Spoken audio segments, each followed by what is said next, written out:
It's the Food City 500 Winston Cup race.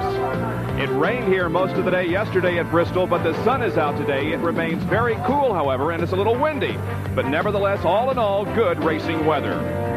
As we enter the 6th race of the year in the quest for the Cup standings, who can stop the Bill Elliott Express? He has won 4 races in a row. But because of Davey Allison's Daytona 500 win and his consistency, Davey remains on top of the point standings. Third is Harry Gant, then Terry Labonte and Morgan Shepherd. In the second 5, you find Alan Kulwicki, today's pole sitter, and the defending Winston Cup champion Dale Earnhardt, 207 points behind in 8th position. Hi everyone, I'm Bob Jenkins and welcome to Bristol, the world's fastest half-mile racetrack, and it's even faster this year because of the new pavement. 2.5 miles an hour over last year's track record. That's what Alan Kulwicki qualified at for today's race. Now, we enter the short track portion of the Winston Cup season here today, and that means that tensions begin to rise. And who could speak better to that than a couple of guys who won here on this racetrack during their careers, Ned and Benny. Well, Bob, you're right. When we come to the short tracks, normally you can see a lot of close racing and a little bit of beating and banging, and it does flare those tempers. But this year it seemed to start a little bit early because last week at Darlington, we saw a lot of close racing there and a few bumps and a few tempers flared. A mile and 3/8 racetrack. Last week the cars made contact. What kind of chance do they have here today? None. We're going to see some serious fender bending today. We have to. It's a half-mile racetrack. Bank 36 degrees, new pavement. The cars are flying. They're going to get together because there's a lot of teams needs to go to the front. Teams that are used to winning are not winning this year. Bill Elliott's winning all the races. It's going to be a tough track to pass on as well, even with the new pavement, so it might mean a little bit of bumping to try to get by someone. You mentioned that Bill Elliott's won all the races. Yeah, Ford has won the last 9 Winston Cup races in a row, but Jerry Punch, maybe there's a ray of hope for the GM drivers. You're exactly right, Ned. In fact, even though Ford swept the front row for the 5th time this year, there's cause for smiles in the GM camp. Just take a look at row 2, for example. Dale Jarrett, his best qualifying effort of the year in the Interstate Battery Chevrolet. Yes, he has not won, but remember, car owner Joe Gibbs was 0-5 his first 5 games of the Redskins, and we all know what's happened since. He has turned it around. Maybe Jarrett can here in start number 6. And what about the inside of row 2? The man who has won 3 times in the past 6 spring events here, Rusty Wallace, driver of the Miller Genuine Draft Pontiac. Yes, I know what you're saying. Rusty has not had a top 10 finish in 1992. But he qualified 3rd, and he and the Miller Genuine Draft crew have been smiles all weekend. Rusty wants everyone to know, just like their commercial says, that Rusty's back in town. Let's go further up the starting grid to John Kernan. Well, Jerry, Dale Earnhardt hopes to also be back in town this afternoon, and realistically, if you look at it on paper, he should have a good chance at returning to form here at Bristol. They're on the bias ply tires. Dale likes to hang the car out. They can do that on the bias ply here, not the radial. Now, if he is going to make a move in the point standings, a lot of people feel that he's got to start it here in the short tracks. Last year, he cut in considerably to Ricky Rudd's points lead in those 3 short track events. Now, Dale could not take over the points lead today, but he could conceivably move into the top 5. He trails Morgan Shepherd by only 38 points. But, Bob, the last 3 years have not been kind to Earnhardt here at Bristol. He has posted only 2 top 10 finishes. Dale is one of several drivers hoping to turn their season around here today and accumulate some points and become a contender in the quest for the Winston Cup in 1992. And now it's just about time to get that famous command. Currently a representative in the House of Representatives here in Tennessee and a candidate for the Senate in the 1st District of the great state of Tennessee. Welcome, Mr. Jim Holcomb, for those all-important words. Jim?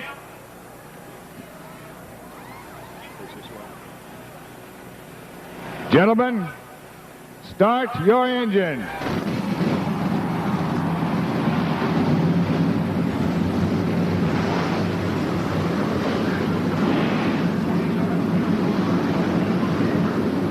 Thunder Valley in Bristol, Tennessee comes alive with the deafening roar of racing engines as 32 cars and drivers get set for 500 laps of competition on this half-mile racetrack in the Food City 500 Winston Cup race, and we're glad you could join us. Our Speed World coverage is being brought to you by Ford and your Ford dealer. Have you driven a Ford lately? By Smooth Busch Beer and Easy Drinkin' Busch Light. And by ESPN Home Video, producers and distributors of Richard Petty and STP. Available at video and retail stores nationwide. We'll be back to introduce the starting lineup for you as we get set for race number 6 of the Winston Cup season. Stay with us.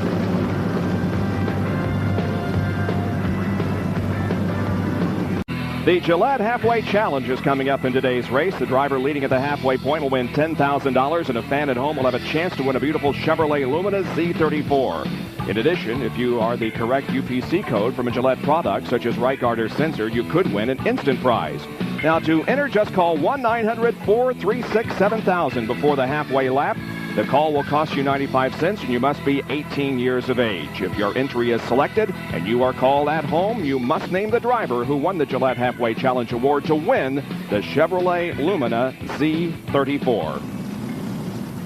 Now let's take a look at our die-hard starting lineup for the Food City 500. On the pole with a new track record of 122.474 is Alan Kulwicki in the Hooters Ford number 7, Alan from Greenfield, Wisconsin. Brett Bodine starts outside the front row in the Quaker State Ford, car number 26. St. Louis, Missouri's Rusty Wallace. The Miller Genuine Draft Pontiac starts third in car number 2. Then Dale Jarrett, the Interstate Battery Chevrolet, car number 18. Starting in row number 3, the Rebestus Brake Chevrolet, car number 12, driven by Hut Strickland. And on the outside of that row is Davey Allison from Hueytown, Alabama, in the Haviland Texaco Ford, car number 28. Kodak Chevrolet, car number 4, driven by Ernie Urban, starts in 7th position, and the Kodiak Chevrolet, driven by Ken Schrader from Fenton, Missouri, goes from outside of row number 4. The 5th row consists of Mark Martin from Batesville, Arkansas, in the Valvoline Ford number 6, and then Michael Waltrip in the Pennzoil Pontiac, car number 30. The 11th starting position goes to Bill Elliott, looking for his 5th consecutive win in the Budweiser Ford number 11. And then Taylorville, North Carolina's Harry Gant in the Skoll Oldsmobile, car number 33.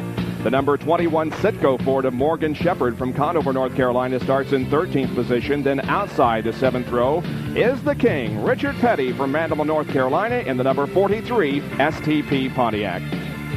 Row number 8 consists of Terry Labonte from Corpus Christi, Texas, in the Sunoco Ultra Oldsmobile, car number 94, and then Darrell Waltrip in the number 17 Western Auto Chevrolet, starting in 16th position.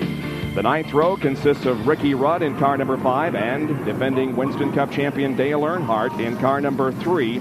And then the rest of the field will have to start on pit on the backstretch, and that's somewhat of a handicap here, including Marlin and Little.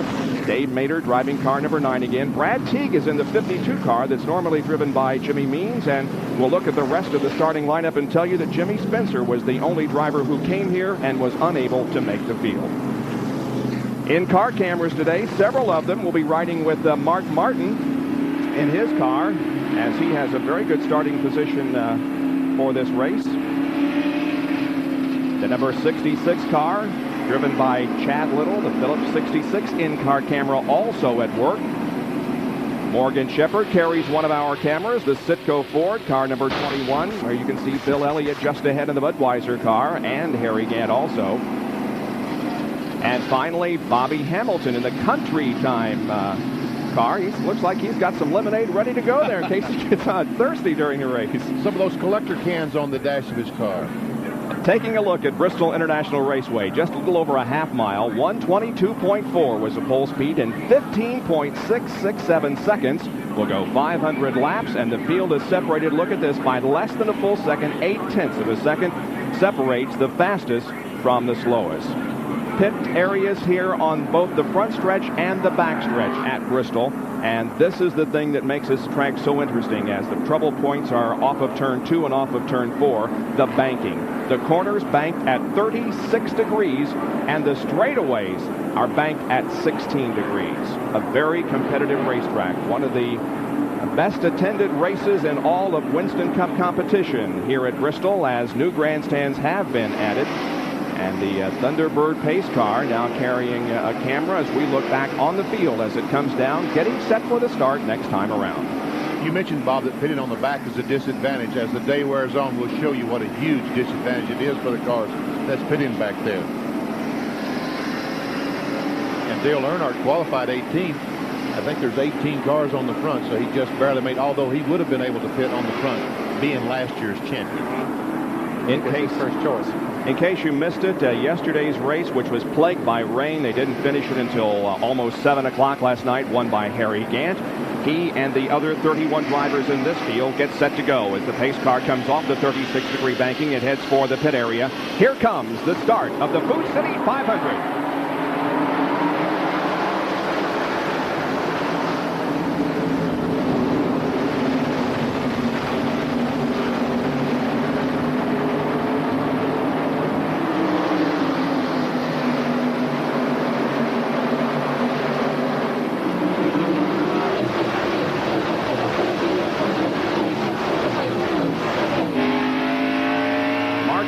Carrying the roof stand. Inside Chad Little's car. Earnhardt to his left. Darrell Waltrip in front. Boy, look how quickly everybody tried to get down on the inside, Bob, and get in single file. Chad Little is up there on the outside. He might be able to pass Earnhardt here. They're going into turn 3 wide. Darrell Waltrip backed off, though. that was not the thing to do. But Brett Bodine, who started on the outside pole, couldn't get back in line until he got back to 5th position. Finally, Little is able to pull down on the inside in the groove. It's a 71 car. Dave Marks directly in front of Earnhardt. Here's Morgan Shepherd right behind Elliott. So a steady string of cars halfway around this racetrack, all on the bottom of the racetrack. Elliott running for 11th. Meanwhile, back up front, the battle is for 3rd position as Dale Jarrett is 4th now, and Hut Strickland is 3rd as Dale looks to the inside, looks to the outside, tries to find a way around. The leader is Alan Kulwicki, and Rusty Wallace is running 2nd. Then comes Strickland, Jarrett, Brett Bodine, Ernie Ehrman, Ken Schrader, Michael Waltrip, and Davey Allison. Davey Allison started in 6th place. It was a long time before he could get back in line, so he dropped back pretty far. Hut's car seems Hut Strickland, the car number 12, not handling, I don't believe, the way Hut would like for it to right now. He drifted up a moment ago in the turns a little bit, not enough that Jarrett could get by. But now Davey Allison trying to take the position away from Michael Waltrip, moving to the inside going into turn 1, and he does so. That puts Davey Allison in 8th position. Bob, you mentioned earlier that yesterday's race, there was some rain. The race wasn't over until about 7 o'clock last night. These cars did not practice at all. Didn't turn one lap yesterday. And a lot of cars on this new pavement needed to practice to be able to adjust. So we'll probably see some big adjustments on the early pit stop. And there was no second round qualifying either, so the drivers have had relatively little practice time on this racetrack, which is really completely different than it's ever been with the new paving. As a matter of fact, we might see a caution at about between laps 35 and 40. So the drivers that maybe missed their chassis setup pretty badly will be able to come in before they would get laps down. Here's Brett Bodine now trying to move on the inside of Dale Jarrett. As Ned indicated, he got caught outside at the drop of the green flag and dropped back to 5th position, but now he's trying to look for the way back up past Dale Jarrett and Hut Strickland that are running directly in front of him. Meanwhile, Rusty Wallace is beginning to catch the leader, Alan Kulwicki. They're separated by only about 2.5 or 3 car lengths, as already coming up on 12 laps completed out of 500 in the Food City 500. Thanks for joining us on this very sunny but cool Sunday afternoon in Bristol, Tennessee. Back with more in a moment.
Bristol International Raceway has begun to take its toll already. You see the badly damaged STP Pontiac driven by Richard Petty, one of about 4 cars involved in an incident coming off of turn number 2, and there is the other driver that crashed his car.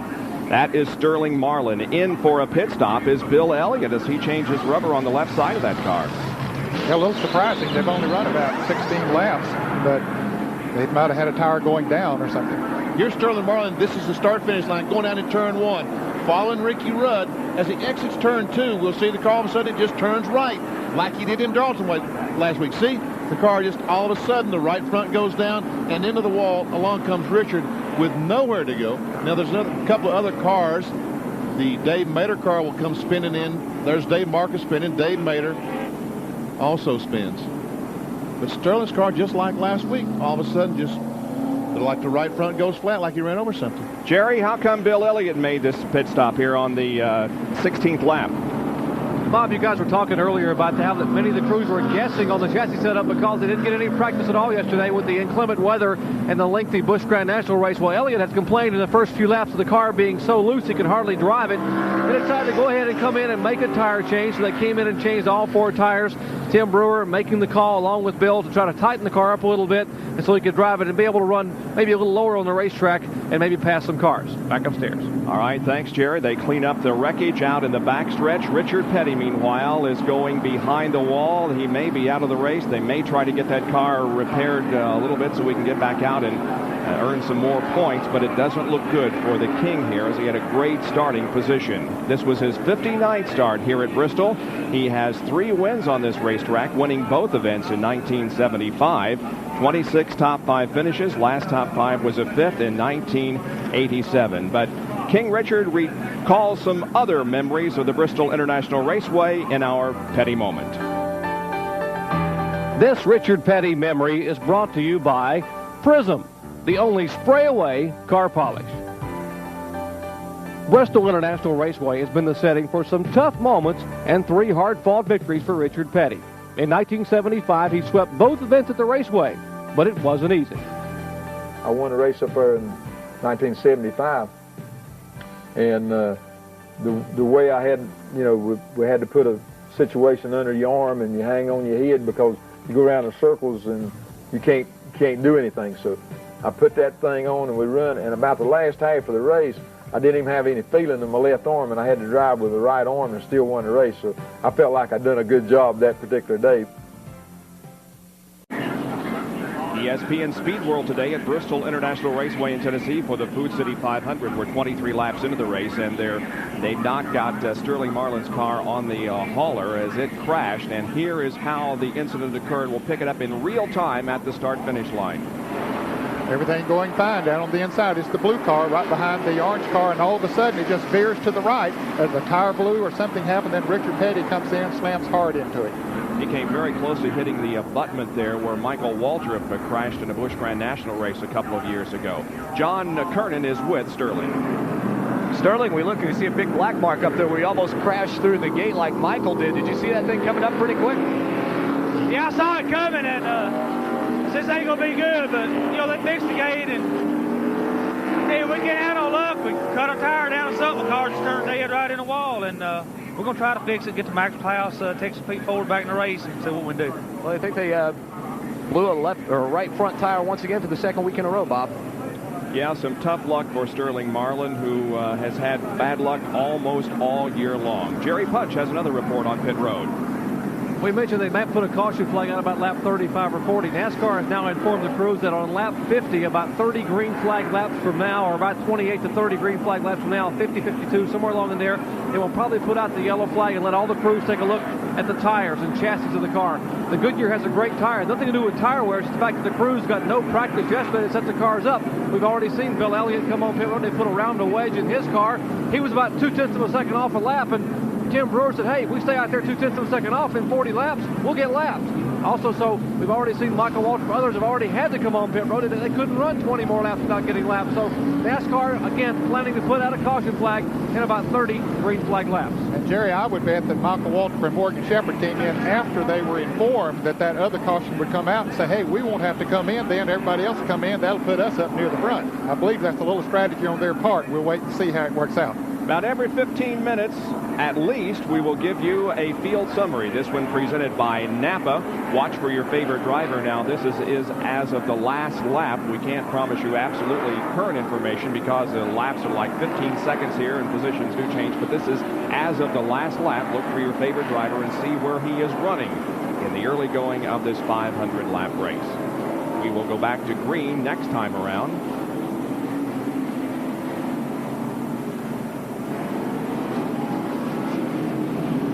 Chad Little and Ted Musgrave running back in the pack, as is Wally Dallenbach, but he has moved up. Now, some of these cars back here, Bob, have made pit stops like Kyle Petty and Bill Elliott, Morgan Shepherd, and Michael Waltrip. Dave Marcus lost a lap in the pits, didn't beat the pace car out, so it's unfortunate for Dave Marcus that he nowadays left them. And although Richard Petty and Sterling Marlin's cars are beat up, they are not officially out of the race just yet. But the green flag is coming out, and we are back to competition. That's Dave Marcus. Not able to get his car started on the restart. The car's rolling, but it's like he's first gear or something. Finally gets it going. We're looking at Alan Kowicki, the leader. Cole Sitter and still the leader.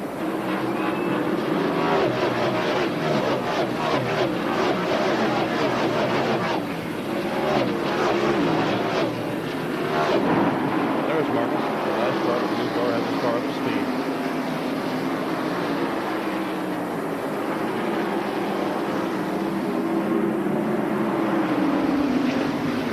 Alan Kowicki won here last August, the Budweiser 500.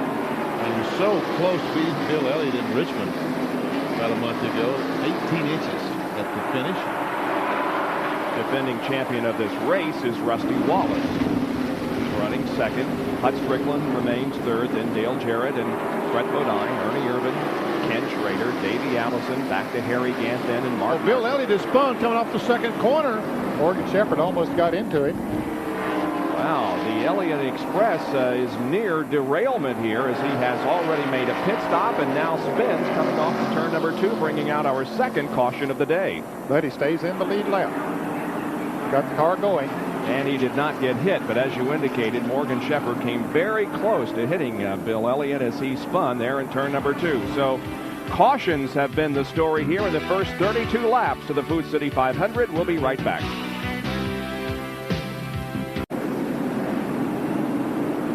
Welcome back to Bristol International Raceway, the Food City 500. Bill Elliott bringing out another caution flag. He spun. He said that he got tapped on the inside by Kyle Petty. It's what he was telling the crew on the radio. They have made a pit stop, changed 4 tires. They have been back on the racetrack, and we're getting set for more green flag racing action. Bob? On lap number 34, the green flag will come out, and the race resumes. The car on the inside is Dave Mader, who lost some laps with his spin over on the back straightaway. And look at Rusty Wallace trying to move on the inside of Kowicki. He got a good run off of turn 2, but couldn't quite make the pass. Rusty wanted to go so bad. He wanted to go on in and take the lead, but it's early. He said, "Now I need to finish this race." Yeah, don't take any chances right now.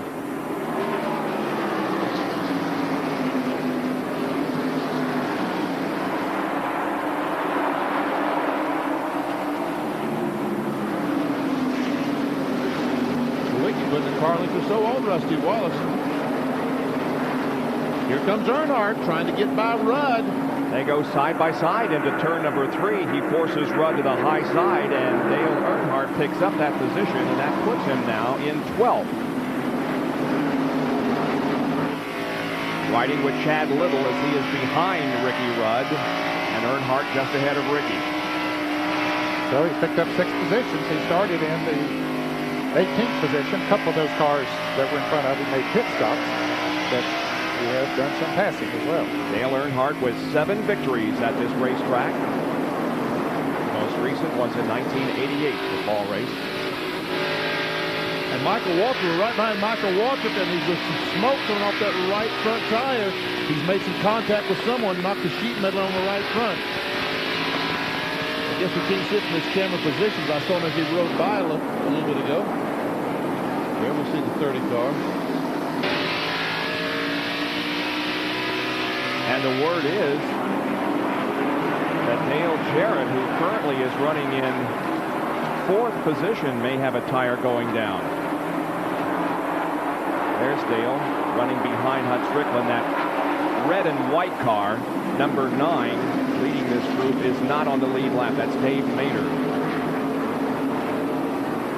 There's Jarrett in 4th, and now Ricky Rudd tries to make a move on Terry Labonte. Dale Earnhardt just went by the Labonte car. The Sunoco Oldsmobile, to a lot of fans' delight. Earnhardt looks like he's on the way to the front. Rudd just can't make the pass. Cars still side by side. There's Darrell Waltrip, Chad Little directly behind, and Rudd just can't make it work. Ricky will abandon the effort at the moment to take over that position from Terry Labonte, the 12th spot. Labonte running in 12th. There's Harry Gant, and many people thinking that he might be able to win his first race ever at Bristol here this afternoon. Now we get word, as you mentioned Dale Jarrett's car, that the spotter is saying, well, the tire looks okay. He's really not running that bad, Bob. He had dropped back a little bit. The car looked a little bit loose for him, but I know he wants to hang on if they are going to throw that caution at 50, 55 laps. Now, since we've already had 2 cautions, don't know if they will or not, but time will tell. I'm sure he wants to hang on at least that long if they can, if they do take the caution. First 2 cars are well out ahead of this group, led by Hut Strickland, then Dale Jarrett, Brett Bodine, and Ernie Irvin. First and second at the moment belong to Kulwicki and Rusty Wallace. And we're riding on the roof with Mark Martin again as he goes to the high side of Dave Mader. Little bump there with the left front of Martin's car, the right rear of Dave Mader's car. And we can see Earnhardt directly in front of Mark Martin. He passed him just a lap or so ago as Harry Gant is up in front trying to take that spot away. Kenny Schrader on the outside of Gant. They run side by side through the second corner. Looking at the Ford telemetry now, seeing that he reached about 125 miles an hour on the straightaway before backing off. Well, we're seeing something here. We saw it with Ricky Rudd. Gant does get back in Schrader. Now Earnhardt pulls in, and Schrader, the boy, is loose there, and they both make the pass. But it looks like when you get down directly inside of another car, it's tough to get off of turn 2 or turn 4 down on the inside. The inside position seems to be the preferred one, but if you can't let it drift out to the wall, it takes something away from the traction coming off of it. Yeah, look at the foot cam. Look at the footwork. On the accelerator as hard as possible. Now letting off, feathering it down the straightaway into the turn, brake hard. Back just trying to see if he can go all the way to the floor, the faster, the quicker he can go to the floor, the faster the car will go around the racetrack. Now Brett Bodine beginning to put a little bit of pressure on Dale Jarrett for 4th spot. And Jerry, will there be a mandatory caution? Bob, yes, there will be, but NASCAR has just informed all the teams that it will now happen on lap 60, which is about 8 laps from now. They wanted to have these crews run at least 20 laps on the green, so on lap 60, as we are showing 52 laps here in the books, they will have a yellow flag to let all the teams come down pit road and adjust their chassis. All right, we'll look for that in less than 8 more circuits as Alan Kulwicki continues to hold on to the lead now with a rather sizable advantage on Rusty Wallace. Strickland 3rd, then Jarrett and Brett Bodine.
at Bristol International Raceway, the Food City 500 Winston Cup race. And you'd think these guys would be kinder to each other, but Dale Jarrett got out of the groove, and before it was over, he had fallen from 4th position all the way back to 9th, and he's running right now ahead of Mark Martin, and the yellow flag is out. This is the mandatory caution, and it comes on lap number 60. Yeah, I think we'll see a lot of them come in, or probably most of them now.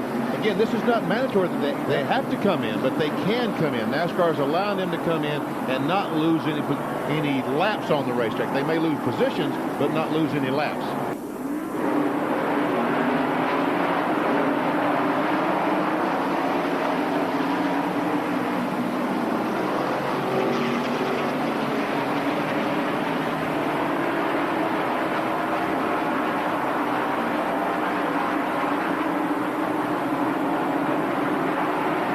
Join us, you have only missed 1 lap. That was the first lap under green off of the caution thrown by NASCAR. Allowed teams to come in and check their setups. Alan Kulwicki is out front, followed by Rusty Wallace, then Dale Earnhardt, Davey Allison, Ernie Irvin, Brett Bodine, and Michael Waldrop.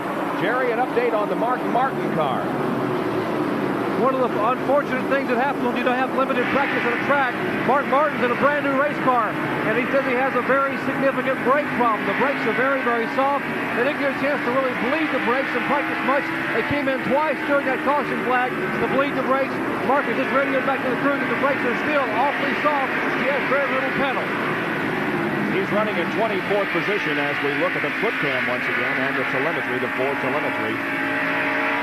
Watch the brake pedal. We'll see if he can... No, he doesn't have to pump them, so normally the sign of when you've got air in your brakes, you have to pump the thing to get a pedal, but he's not pumping the brake anyway. And Dale Earnhardt is looking for 2nd spot. Rusty Wallace running right ahead of him.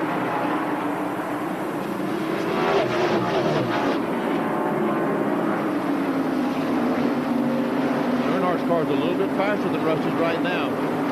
But as we said at the top of the show, it's tough to pass on this racetrack.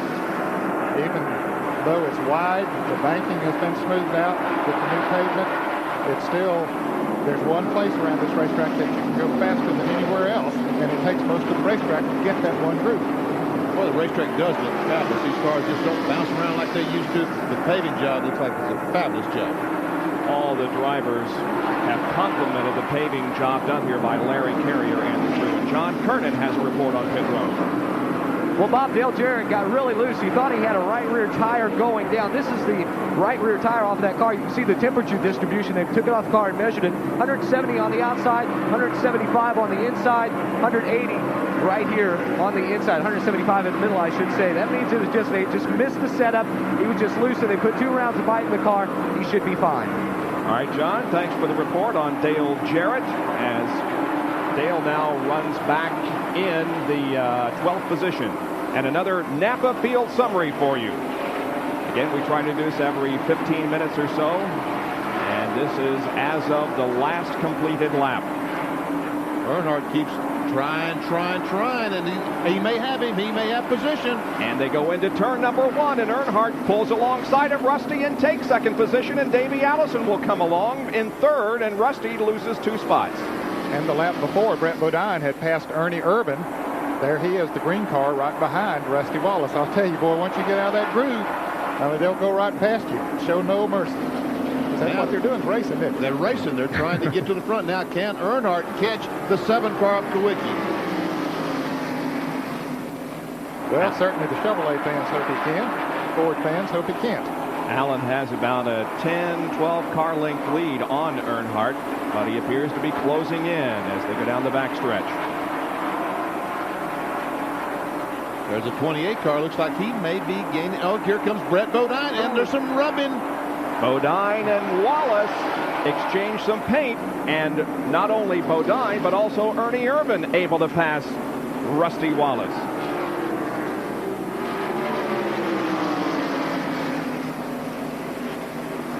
Rusty's car is just not right now. If that set of tires that they got on, apparently not quite as matched as well as the set he had on before, and you don't know that till you get the tires on the car and get out there in competition. You can measure them, and you know how they measure up, but when you get heat in them, they don't always grow to the same size. And we'll remind the fans again, these are bi-ply tires they're running here, so stagger comes into play now. We don't talk much about stagger when they run radial tires. There's Michael Waltrip moving up through the field. We saw the right front rubbing on his car earlier. Doing a pit stop, they fixed that problem. He's in 7th. Bud Strickland behind him, as is Terry Labonte and Darrell Waltrip. Michael's car slipped badly off the second corner that time, almost spun. And Hut Strickland moved up right on his back bumper, but now Michael has the car going back in the right direction. I tell you, somebody's looking pretty impressive here now is Morgan Shepherd in the Wood Brothers Citgo Ford. You know, he made a pit stop a while back and was at the back of the pack and made another pit stop when everybody else did here now, and he has come back up through there. He's currently in the 13th position, so he has come all the way from the back to the 13th. The Wood Brothers car always runs good. Yeah, we're seeing the same view that Morgan sees going down in turn 3. Closes up right on the back bumper of Dale Jarrett, that is. Yeah, the other Dale is way on out there in second place.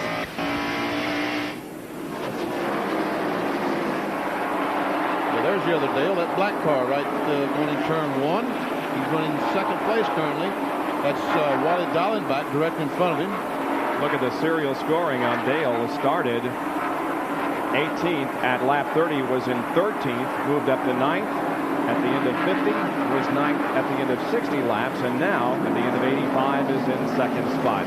And a lot of that due to the fact that the Childress crew got the car out of the pits very quickly. Great pit stop.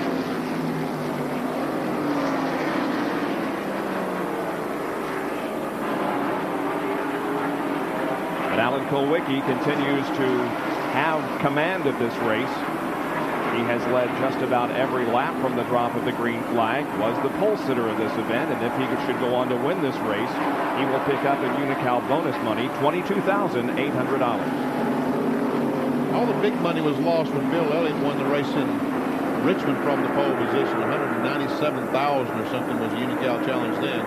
Almost turn 4. Almost a crash. Dick Trickle did everything but crash. I think his short track experience helped him a great deal there, Bob. I think he and Greg Sachs tangled a little bit now. Trickle is going a lap down, and look at Earnhardt has really closed on Kulwicki, because Kulwicki backed off when he saw that happening in front of him. He said, hey, there's going to be a wreck. I don't want to be in it. He backed off. Earnhardt kept going full steam, and now he's caught him. He is within a car length. Dale Earnhardt trying to lead his first lap of 1992. This graphic will just knock your socks off. Look at this. Earnhardt, after 5 races in 1991, had led 225. This year, none. Rudd had led 223. This year, none.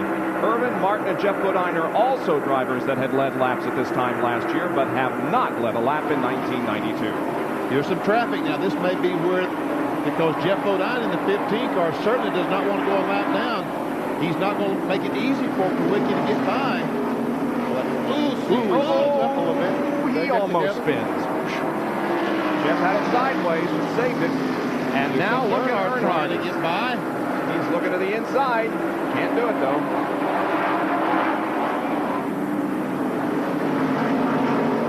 Davey Allison lurking in 3rd position, meanwhile, as Kulwicki is a little loose coming off the corner. That's the car loose. Coming up on 100 laps completed here at Bristol with Alan Kulwicki, the leader. We'll be right back.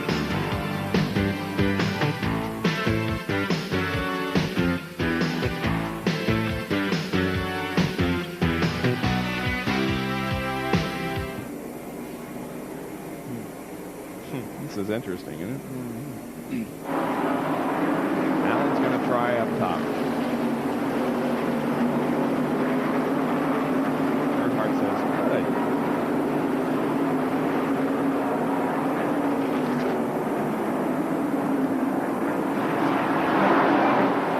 There it is.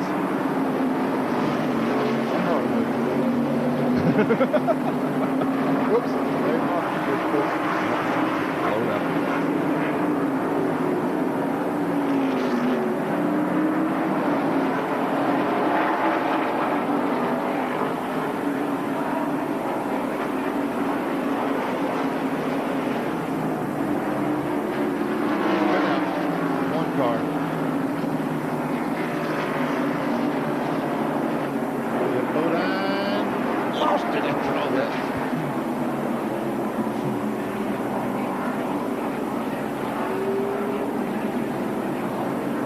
think Earnhardt got him, yeah.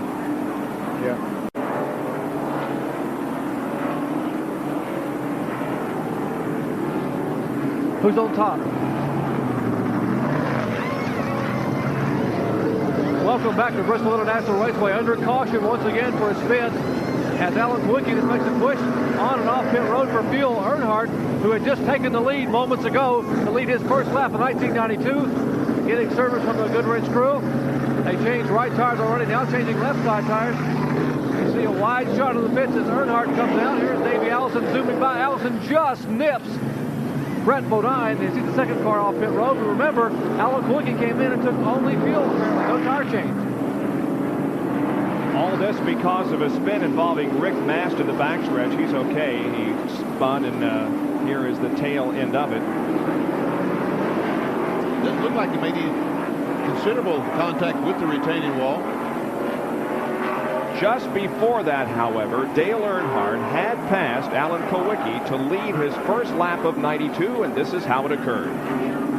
Well, Kawicki was caught in traffic. Jeff Bodine, he'd been trying to pass him for a couple of laps to put him a lap down. Earnhardt and Kawicki went on the high side trying to get around, and Earnhardt took the low side, went around, took the lead. But now, because of the fact that Kawicki only got fuel, he's going to be the leader once again. With Earnhardt running second, then Davey Allison, Brett Bodine, Darrell Waltrip, and Rusty Wallace. 100 laps have been completed now. Those four car made a chassis adjustment, and they left the ratchet in the car. See it on the left rear in the rear window? Yep. That's a ratchet and extension. He has to come in, and the crew has to take it out. It was all that track position. 7th position, and now he's going to be in the 21st position. It's almost stuck on there. Now they got it out. They're going to take the opportunity to pop the car off with fuel. And Irvin goes back out onto the racetrack under our third caution, fourth caution of the day here at Bristol.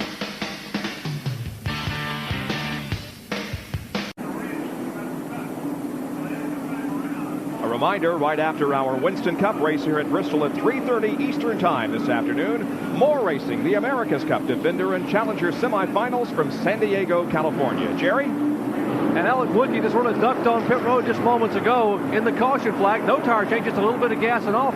Number one, he didn't want to have any new tires, so the tires aren't wearing, so we don't need tires. And number two, and most importantly, I don't want to be back in the back of that pack and get caught in some of that heavy traffic. Track position is very important here at Bristol. Back to green flag racing. He has the lead because of that quick stop. Dale Earnhardt running in second, and now Earnhardt will try to pass him again. Dale Earnhardt went 1,985 laps before leading a circuit in 1992, and Davey Allison challenges Dale for second spot as Earnhardt is caught up on the high groove. Davey Allison to the inside looking for second spot. They run into turn number one side by side, and Earnhardt has about a half a car length advantage as they come off the current turn. But Davey couldn't get traction coming off the turn two. Earnhart did, so he shot up in front of him. Meanwhile, those two cars between Kawicki and Earnhardt are lapped down as Bristol and Jeff Bodine trying desperately to get back in the lead. Jeff Bodine had a race with Earnhardt to the caution flag, but lost a lap.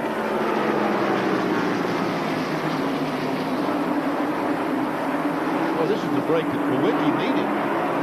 By the time Earnhardt gets back up there to him, his tires are going to be about the same shape his are. Yeah, Kawicki's tires are. Yeah, Kawicki's going to be way on out there, too. Because Earnhardt got by Bodine pretty quick there. So did Davey Allison. Here comes Brett Bodine. He'll pass his brother, Darrell Waltrip. Darrell's running good today. Moved up into 5th position. Had a good pit stop. He has been running good, passing a few cars.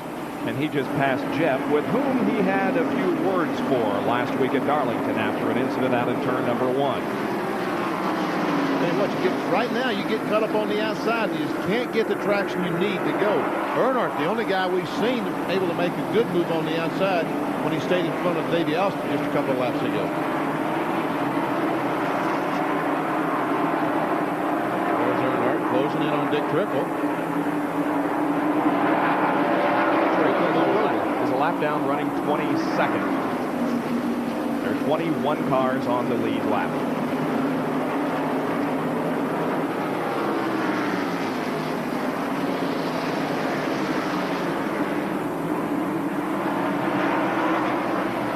And the last car on the lead lap is the car number 55 of Ted Musgrave. Now,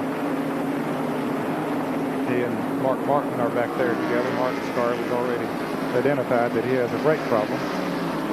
And now Musgrave just passed him. See Darrell Waltrip. You know, I talked to Darrell the other day. He said, you know, it's really a shame. Last year, my car, I finished real well. My car wasn't that good. I finished well. This year, the car is super, and I can't finish a race well to save my life. There's Rusty Wallace there, outside pole sitter. No fellow qualified third. Boy, would he love to have his first victory of 1992 here. The season, I guess you could consider it very frustrating. Rusty, has this been a bad year for you? It's been frustrating because I know I got a better team. I know I'm a better driver. I know my engine department's a good damn engine department, and we haven't been able to show anything. I'm not going to complain about the Ford versus Chevy stuff because it doesn't do any good. I'm just going to drive my guts out and do the best job I can. Rusty Wallace currently running in 6th position, receiving a little bit of heat from Harry Gant. And Gant goes to the inside and passes Rusty. Rusty let that car slip just a little bit in the second turn, and that was all Harry needed. Davey Allison still not able to get by Earnhardt. He's caught him, but Earnhardt can't catch Kulwicki. That right front tire smoking again on that 30 car. See the smoke going off that right front? Once again, the fender's knocked in on the tire. He almost lost it. Oh, a crash down in turn 1. Ted Musgrave and Greg Sachs have come together. And another caution will fly over Bristol International Raceway, the 5th. Both cars down to the inside of the racetrack. Now Musgrave gets going in car 55, and so does Greg Sachs in the bright yellow number 41. The left rear tire is flat on the Kellogg's car number 41. Well, we have seen a lot of cautions in this race already. The record number 20 here at Bristol, and already in the first 118 laps we have had 5. We'll take another break and be right back to Bristol, Tennessee.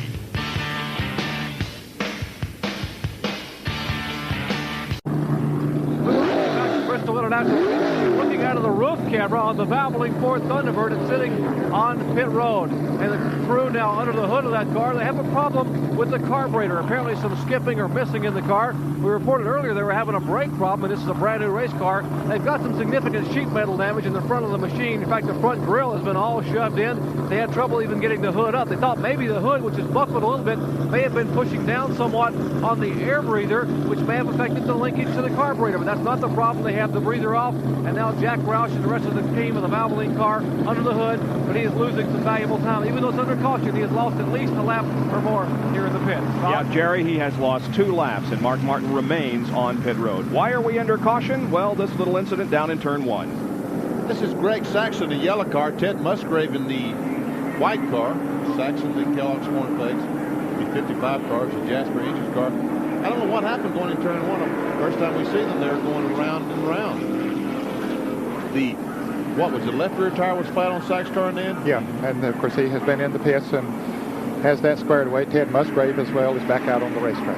You know, Mark Martin was telling me Friday that this car missed from the time they took it off the truck. There has been a miss in this car ever since they started here, and they thought they had fixed it and qualified fairly well, but evidently they have not found that miss. And this was a big break for Michael Waltrip, right, John?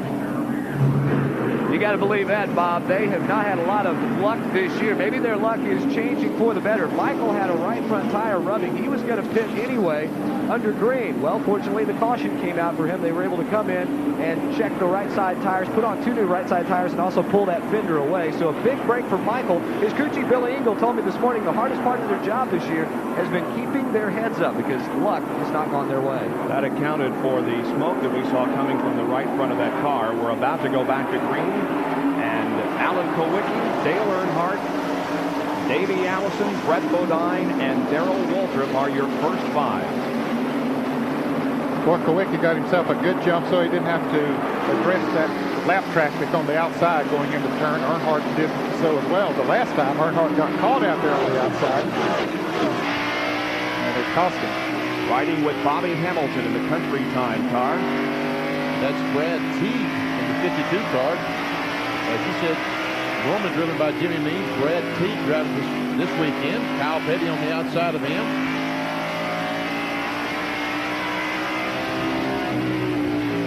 And there was Ricky Rudd. Now finally, Hamilton says, I'm going to move up and go by. He does.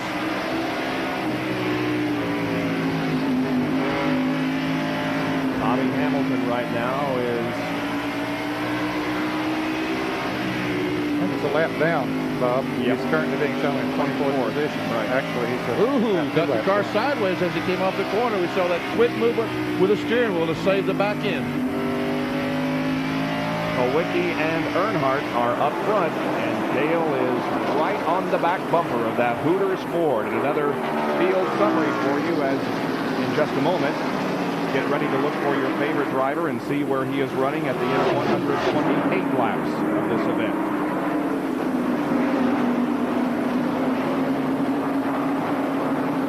Earnhardt had moved in just right on his bumper a couple laps ago. Then Allen pulled away. Kowicki has done this all day, Ned. After 2 or 3 laps, these cars are able to run with him for 2 or 3 laps. And then, when those tires get nice and warm, he starts just driving away. Here's our Napa field summary. It was a smart move on Allen's part not to take on tires that last time, just to get gas.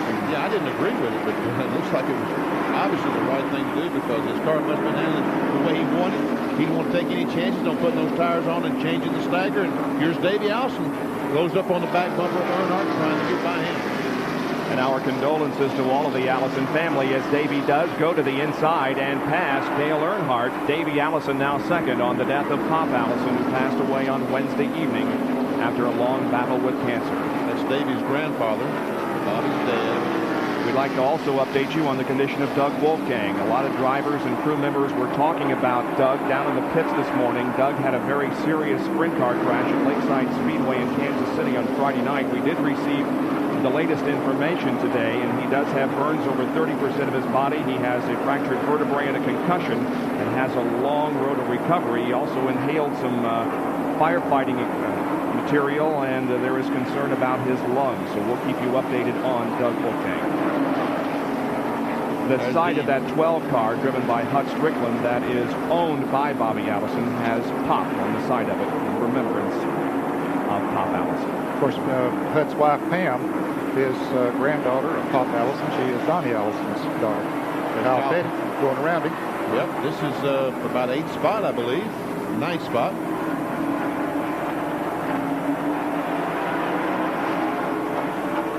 But qualified well. Qualified 5th in every Vestas Buick. And the 21 car of Morgan Shepherd. I think he got caught up on the high side. Kenny Schrader was on the inside of him, and the 21 car, I've noticed him several times when he's trying to lap cars. He just can't go up on the outside, and he had to back off, and it really cost him some positions. This is the bumper cam looking back on Greg Sachs and Bill Elliott. Once again, out of Morgan Shepherd's car. Yeah, I don't believe that car is up to par right now. He's been really running strong there a while ago, but maybe getting on that high side wasn't the total problem with Morgan Shepherd, because the group that he was racing with, Kenny Schrader, Dale Jarrett, and the car number 4 of Ernie Irvin, they're reporting that the right front tire may be flat on that 21 car. Okay, you can see him drift up in the turn, Denny, and that would cause the car to push a little bit. There we see Sachs and Bill Elliott right behind Sachs trying to get by. There's the Wood Brothers crew trying to figure out if he's going to make a pit stop or not. Well, let's watch him work the wheel here and see how much that car is pushing. He's a busy man in there. He turns the car to the left. We see how high the car goes up on the racetrack. Just can't turn it enough.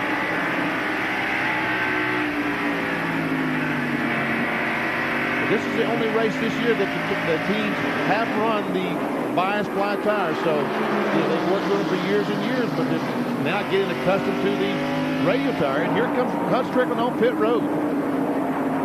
Hut gives up his 11th position to come in under green, and there was a 35-mile-an-hour speed limit on pit road. Jerry? Obviously an unscheduled pit stop for Hut Strickland or Vestas Buick.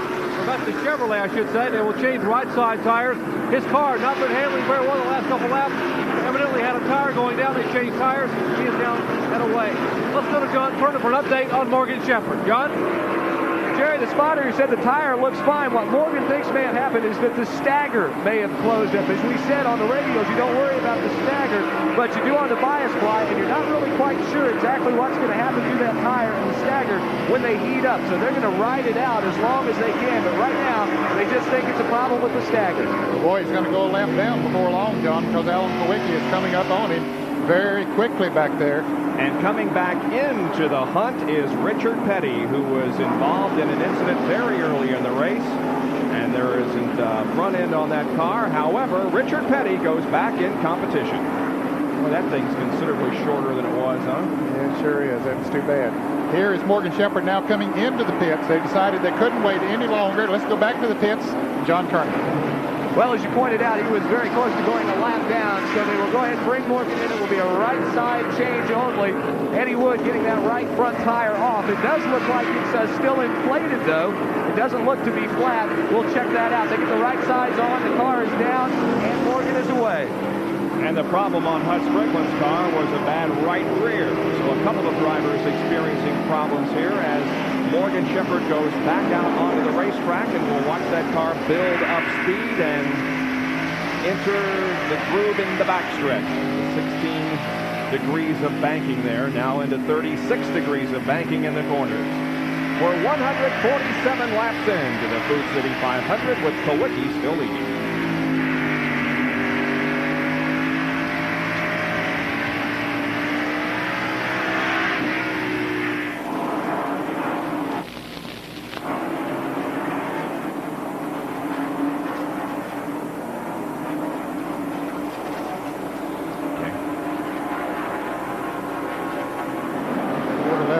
Just not, doesn't have it today, does it? Doesn't appear to be. Oh, he's about to. He's going to go a lap down the next 10 laps.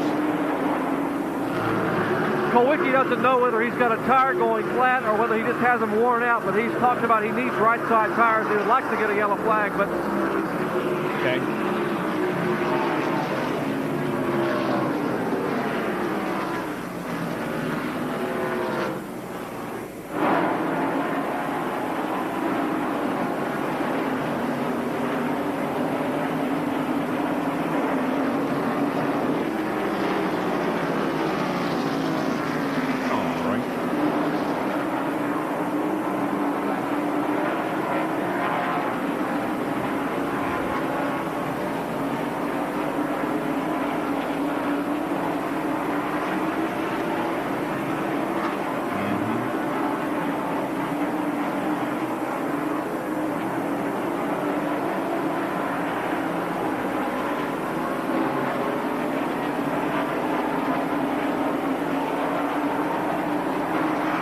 City 500 Winston Cup race at Bristol International Raceway on ESPN Speed World today. 153 laps old. Morgan Shepherd made the pit stop.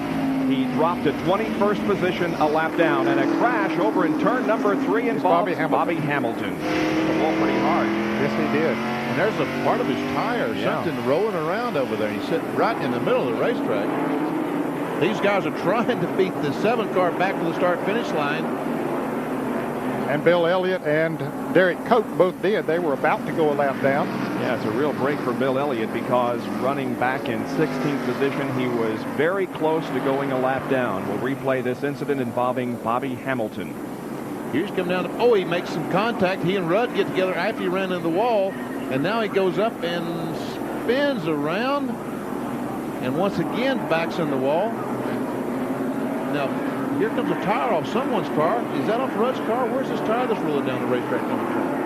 I don't know. Anyway, pit road becomes very active again, and Jerry Punch is right there. This is a major break for Alan Kowicki. He had just radioed to Danny Glad and Paul Andrews, his crew, that he thought he had a right side tire going down, or the tires were worn out. Remember, he had not changed tires since lap 60, that mandatory caution the NASCAR had for the chassis adjustment. So he now welcomes the yellow flag as they have changed right side tires and now left side on the Hooters Restaurant Sport Thunderbird.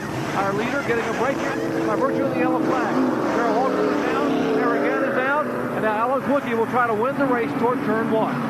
And the race was won by Dale Earnhardt, who just barely beat Davey Allison and Darrell Waltrip out of the pits. Earnhardt by virtue of him being the Winston Cup champion, gets to pit the very first one down toward turn 1, and therefore it's not a very long distance to get to that line that determines how you line up coming out of the pit. So Earnhardt will have the advantage when we come back.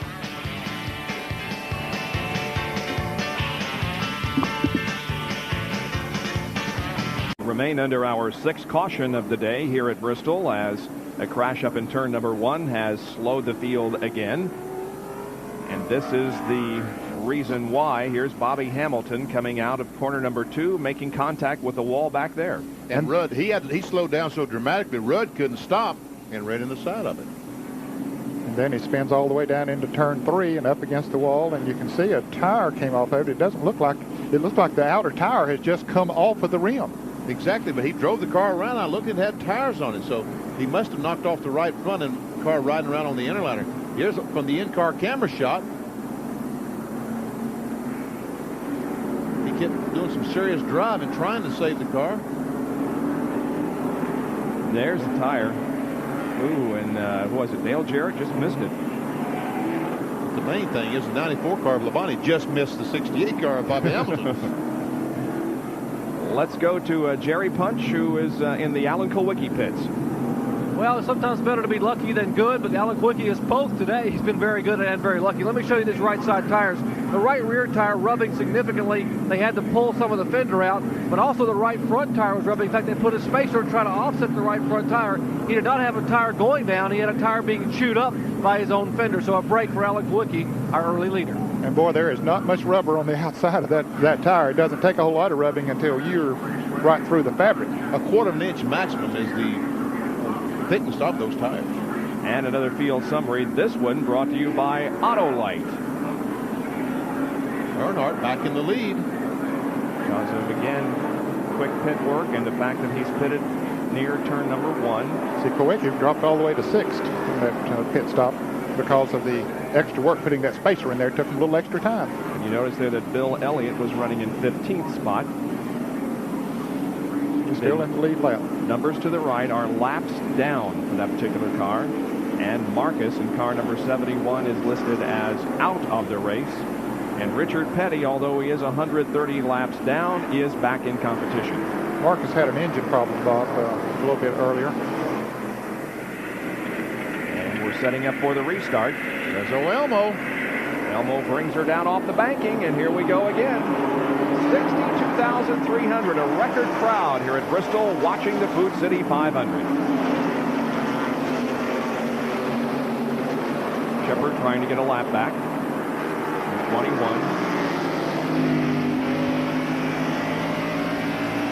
He said Earnhardt could just move up a little bit. Now slide up a little bit, try and get under. Come on. A little bit ago, Morgan Shepard was back in the middle of the pack being overtaken by cars. Now he's trying to pass Dale Earnhardt, the leader of the race, because he now has 4 tires with all the air in them. He had a flat tire earlier on. And he was a fast car before that happened. He's being shown in 19th position, 2 laps down.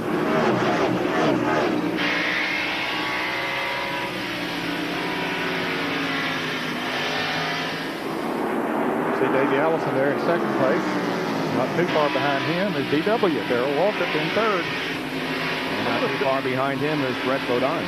If Darrell Waltrip could change 4 tires, he had a fantastic pit stop because he was moving long time before some of the other cars were moving. But hey, they gained on several pit stops here today, picked up several positions. and he moves up right on the back bumper on Morgan Shepard. Good bumper cam shot. Looking back from Morgan Shepard to Davey Allison as he tries to go inside now in the backstretch.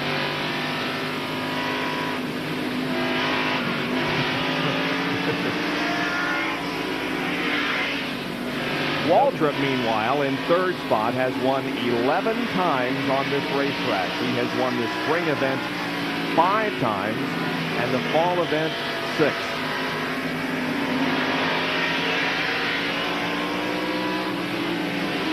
He's right behind Davey. I'll tell you, for him to be this high, and we're not even to the halfway point yet, Might spell trouble, guys. He's going to be in trouble for the other competitors I'm talking about. He's smart. He'll be right there. Back in the pack, some good action with Alan Kowicki, who was leading until a few laps ago. Right behind him is Terry Labonte. Then comes Kyle Petty, and that is 6th, 7th, and 8th. Hey, Kowicki's car is not working as good now, fellas, as it was earlier. He has dropped back to way back from where Earnhardt and him are. We see Kyle Petty go around Terry Labonte. He takes 7th. Here's Davey Allison finally getting on the inside of Morgan Shepherd. Darrell Walter follows him, and then I think you're right. Darrell Walter, he's up front awfully early. Jerry Punch, he changed 2 or 4 times. Vinny, I did not get to CGW's pit stop, but what I wanted to mention was the fact that I spoke with him before the race, and he was in the best spirits I've seen him in a long time. He told me, he said, "Hey, Doc, that's not the same car we came here with on Friday. But the sheet metal's the same, but we changed the rear end, the engine, the spring, the shocks, the steering wheel, everything we changed. Hey, it might work, it might not, but I'm feeling good about today. I think we're going to be awfully strong." And I believe his prediction is pretty much right on the money. I think you're right, as Waltrip now runs just behind Davey Allison, who is in 2nd position. And John could tell us about the tires. It's been a couple of amazing floor tire changes. I'm telling you what, Bob, they were in and out so quick, I barely had time to blink. But talking to the crew, they said Darrell has the car just the way he likes it. He's going to sit in that 3rd spot right now, ride around, make his move at the end of the race, which is vintage Darrell Waltrip. You bet it is. He has won so many times just being cagey like he is right now, running up front but not at the front of the pack. Now, he started 16th. He moved up to 15th on lap 30, then to 10th, then to 5th, and now at the end of 175 laps, Darrell Waltrip is 3rd. Davey Allison goes in here. We go back to Rusty Wallace, Kenny Schrader, and Ernie Irvin. Dale Jarrett. That's 9th, 10th, 11th, and 12th.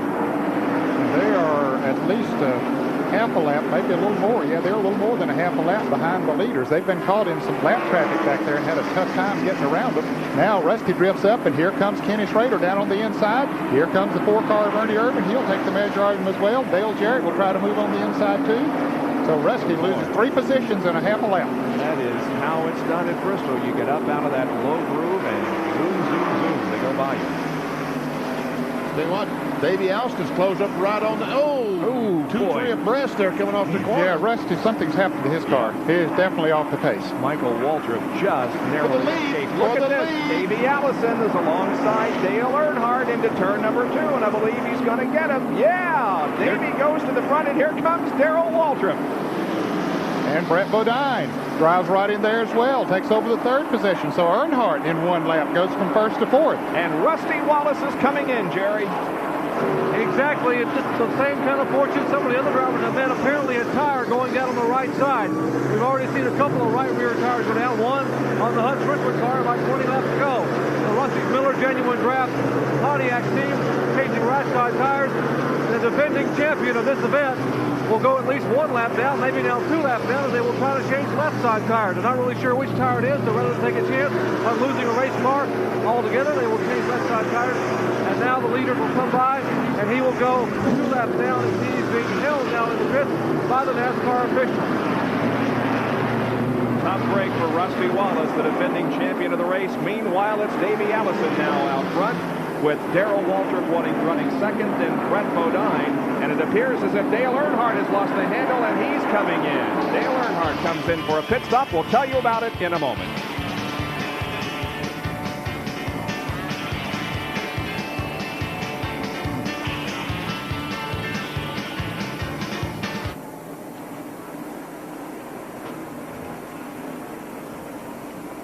Here's the lead.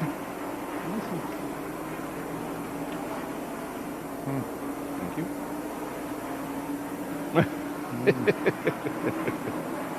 That was a short 15 seconds. A little.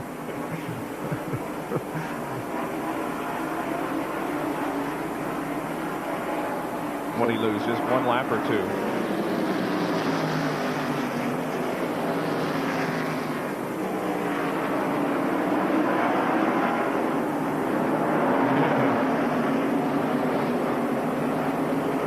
lose 2 then? Yeah. Okay. All right.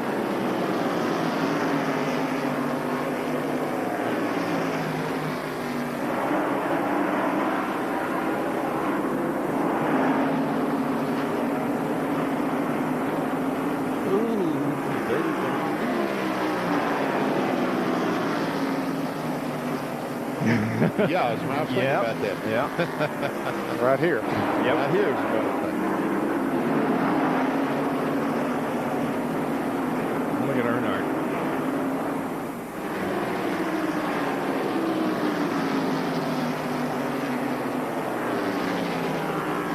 There's a good battle up front between Davey Allison and Darrell Waltrip for the lead. Dale Earnhardt, the third car there, who now is passing Darrell Waltrip, just came in for a pit stop. But look at him on those fresh tires. Yeah, he lost 2 laps in the pits, so that puts him back. He got one of them back right there. And as Davey went high, Darrell tried to get under him, but couldn't quite make the move. Ted Musgrave, the white 55 that the cars are going by. And also in this battle, and don't count Brett Bodine out of that Quaker State Ford. He's running third and sticking right with Waltrip and Allison. Let's go down to Jerry Punch, who has more on that Earnhardt pit stop. Well, an unscheduled pit stop for Earnhardt for a cut right rear tire. Remember, they are having the bias ply tires, not the radials. The radials don't cut very easily. They have marked the puncture wound here in the right rear tire. A small little opening. The tire was going down. Earnhardt had to change right side tires. He was also held 15 seconds in the pits by NASCAR for being too fast coming in. You can see the NASCAR official there holding Dale for 15 seconds, now saying, okay, you can go back out onto the racetrack. So not only a cut tire, but a penalty for Dale Earnhardt, dropping him 2 laps down, but he has made up one of those. Davey Allison still leads. Darrell Waltrip right there with him. Brett Bodine is third. And in 4th place is the car number 7 of Alan Kowicki. And Alan is back about 5 or 6 seconds, I guess, behind the leaders. Kyle Petty is currently running in 5th, and he's right on the back bumper of Alan Kowicki. About 55 more laps will be at the halfway point. To enter the Gillette Halfway Challenge Sweepstakes, dial 1-900-436-7000 before the halfway lap. It'll cost you 95 cents, and you have to be 18 at least. If you are called back during the day's race and you can name the driver who won the Gillette Halfway Challenge, you will win a new Chevrolet Lumina Z34. You can also win an instant prize for having the correct UPC code from a Gillette product. The Gillette Halfway Challenge coming up in just a little over 50 laps. I thought that was a new product that GM had that for a second. Benny? The Zumina? Zumina, yeah. Well, here's Bill Elliott about to go a lap down to Davey Allison. He was almost a lap down before the last caution came out. Now he does officially go a lap down. Well, you know, you talk about the Elliott Express being derailed, and if it could happen at any place, it probably would be at Bristol, and it appears as if it has been derailed. Now, Harry Gant in car number 33 has picked up a position, just going to 6th, passing Terry Labonte. Well, Gant was up to 5th a while back, and he lost about 3 positions. Well, he really slipped bad over in turn 2, but then he got it gathered back in and has been moving back up through there a little bit. Well, troubles for the 21 car, Morgan Shepherd. He says he feels the right side tires are going down. And again, you can see how the car pushes as it goes through the corner. Well, they've had a tough break here today, but Woodruff. There's Richard Petty. We saw he crashed earlier in the race. He's back in the race, about 100 laps down. Michael Waltrip in the pits in the Pennzoil Pontiac, an unscheduled pit stop for him. He's had his problems here today as well. He was one of the drivers that was on the lead lap. In fact, he was running in the 13th position. But now he'll go at least 1 lap. In fact, they're changing all 4 tires, so he'll probably go 2 laps down. Another Autolite field summary. This is as of the last lap. Michael Waltrip back out onto the racetrack. And Rusty Wallace is right in front of Davey Allison and Darrell Waltrip. Just about to get lapped. Just about it. About to get lapped again. Remember, he made an unscheduled pit stop. He's already 3 laps down. He is running back in 21st position. Rusty Wallace had big hopes for today. Thought he had things going to turn his season around. We saw Michael Waltrip in the pits. We understand that the left rear tire was flat on his Pontiac, so they went and changed all 4. This is Chad Little running right behind the leaders, but Chad is currently being shown in 27th position.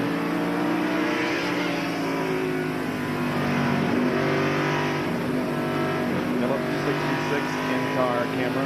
The right rear on Michael Waltrip's car is the one that went down, the right rear.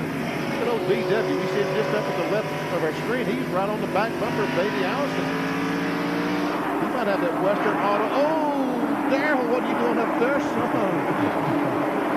That's his groove. Well, maybe so. Don't look like it's different to me, but it might be the way he wants to do it. Normally, he likes to run down low on the racetrack. John, is Darrell complaining that the car's loose? Yeah, Bobby, exactly right. Jeff Hammond and the crew saying close attention right now, although he is closing back up on Davey Allison. He got just a little bit high and got just a little loose. Had to get out of it and gather it back in. But he does say that the car doesn't feel as good as it did a few laps ago. It does feel like it wants to come around on him. So they may make a stagger adjustment on the next pit stop. Well, of course, there are 2 streaks in Winston Cup racing that we've been following all year. The Bill Elliott winning streak, and that doesn't appear to be continuing today. And, of course, the Ford winning streak. And although Ford is leading with Davey Allison, Darrell Waltrip was right there in the Chevy. Morgan Shepherd back in the pits and unscheduled stop. We reported a little bit ago that he thought he had a right front tire going down again. So he is in the pits and the sit go forward, getting right side tires. They'll come around now and change the left side tires. The 10th consecutive race that Davey Allison has led, dating back to Charlotte of last year. And here is that Ford dominance that has been so prevalent all during 92, leading 85% of the laps, 9 straight wins since Charlotte in October of last year. 76% of the laps they have led, and Elliott and Allison have combined to win 7 of 9 since that Charlotte race. There's our pole sitter, Alan Kowicki, who's currently running the 4th position, and Kyle Petty, that mellow yellow Pontiac, and Kyle has caught the 7 car, and just a little bit ago was right on his back bumper, so Kyle Petty having a great run today. It's shown in 5th position.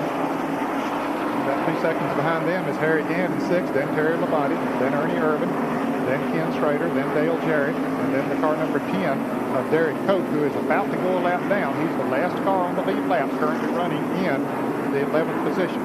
There's Harry, just ahead of Chad Little, and Davey Allison is in traffic. And he almost lost control coming off that second corner. Car get extremely sideways. Now there's Michael Waltrip. Remember, he made a pit stop a while ago and got some fresh tires. That's the reason that he's passing Darrell in 2nd spot. Bob, I left Ricky Rudd out. He's in 11th place. Derek Cope is 12th, so there are 12 cars on the lead lap. Davey Allison continues to lead as he tries to lap Derek Cope.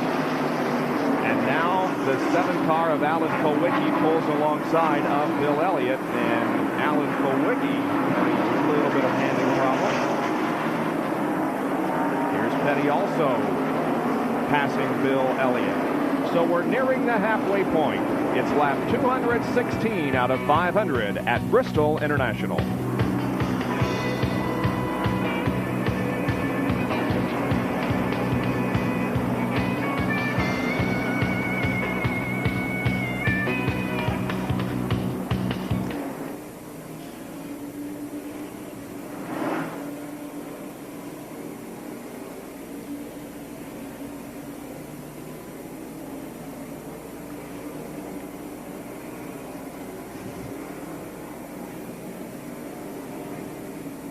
Michael just got a lap back. Mm-hmm.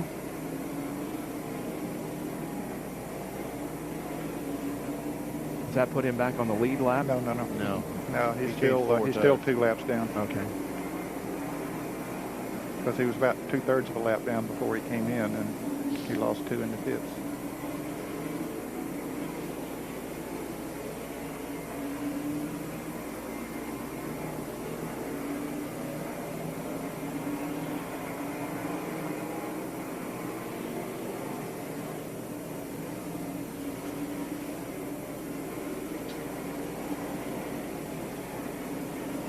Ernie Urban's picking up on Harry Gant. Ooh, Michael. He and Jeff about spun coming off the second corner. What are you doing? Who? That was Pam in my ear.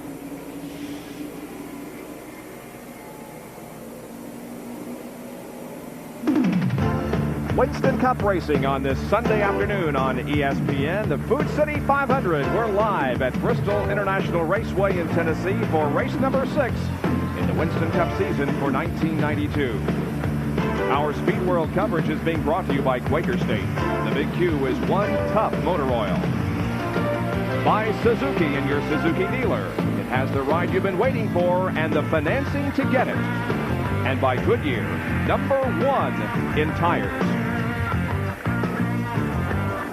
Up front, it is still Davey Allison.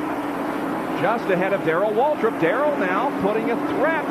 Tried to move to the inside of Davey in the 3rd and 4th turns, but Allison held him off. He just couldn't get the traction coming off of that turn there, Bob, with those worn tires on it. He dove under there in the center of the turn, but just couldn't make it stick. Got about 24 more laps to the halfway point. See how high Darrell Waltrip goes up the next corner. A lot of cars are going up high now. The tires are getting worn, they're getting slick. The bottom groove is getting a lot of rubber, a lot of oil down there. It's getting slick. They're moving up the racetrack trying to find better traction. So Darrell Waltrip might have been the first guy to find that better way around the racetrack up high. But every time they want to pass someone, they come back down the bottom of the racetrack. They do. It's interesting how it works. They don't feel comfortable staying up there for a long period of time, do they? They'd rather have the cushion of that car between them and the wall. Pass on the inside. Allison and Waltrip now moving up on Chad Little. Chad a little sideways, coming off 2. It's Cale Yarborough's car. Phillips 66 in-car camera. Darrell looks on the inside again of Davey. But the 16 car was down there. He had to back off. That's Wally Dallenbach Jr. It's car number 16. Here he comes again. I think Darrell's car is a little bit faster now, but he just hasn't found the space. There it is. Yep, he's got him this time. Waltrip goes to the front. Darrell will lead this lap. I think Dave's right. I think he is a little bit quicker right now than Allison. I think he'll start moving away. Ernie Irvin is making an unscheduled pit stop. Well, it might be a scheduled stop. He was running in 8th place, Bob, and I think we'll see others coming in here before too long now. Yeah, they'll wait as long as they can on a caution, but Ernie Irvin has decided the time has come for him to make a stop on lap 231. Now, we're only 19 away from the halfway point, so that could play a factor in on at least Allison and Waltrip coming in for their stops. Yeah, that $10,000 looks awfully big out there. Irvin has the service completed on his Kodak Chevrolet, and away he goes. And I think he went 2 laps down. I'll tell you, as fast as they go around here, it's almost impossible. Get slowed down, come into the pits, and even make a 2-tire change and get your speed back up without going a couple laps down. Here's a Big A Auto Parts on-track interval timing Allison and Alan Kulwicki, who is running back in 4th position. Laps 2:18 through 2:22. And look at how much Kulwicki cut into the interval. It was 4 seconds on lap 2:18, and by lap 222, Allen had reduced that interval to 2.5 seconds. And now Kulwicki, there we see Darrell Waltrip, our leader, trying to get by Michael. There's Kulwicki, and his car seems to be slowing down then, or is it just he's caught up in traffic? Yeah, he's caught up in traffic now. Very heavy traffic. That's Jeff Bodine he's trying to move around. Bodine moves to the inside, gives him some running room going into the turn. But I think his tires are, like most everybody's, they're really getting heated up and worn. And Dr. Jerry Punch is in the Darrell Waltrip pit. Well, you guys were commenting he thought Darrell was just biding his time. That's exactly what he was doing. Jeff Hammond radioed to him about 3 or 4 laps ago and said, hey, why don't we go get about 10,000 of Gillette's halfway dollars? And he said, well, that's a good idea. So he just turned hard left. Well, underneath Davey Allison took the lead. So about 12 laps from now, he'll pick up 10 grand. Yep, you're absolutely right. The halfway mark is approaching very rapidly, and Waltrip now with about a car length and a half lead over Davey Allison. Both he and Michael Waltrip, that yellow car, go high in turn number 4, but now Waltrip again cuts hard left and moves alongside of Michael Waltrip and puts a lap on him, another lap on him. Drove right between on the outside of the inside of Michael, the outside of the car number 55 of Ted Musgrave. Good aggressive driving by Darrell. Now 11 laps to go in the halfway point. We'll take a quick break and be back to see who wins the Gillette Halfway Challenge.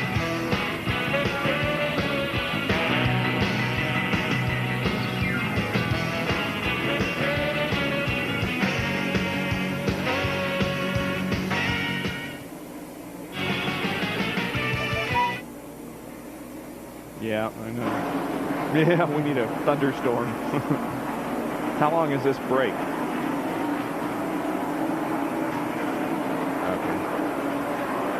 Next time we have a 2-minute job, let me know. I'm going to have to make a mad dash to the back of the booth. Oh, yeah, good idea. Shoot, I could walk downstairs and get a hot dog. Bring me one.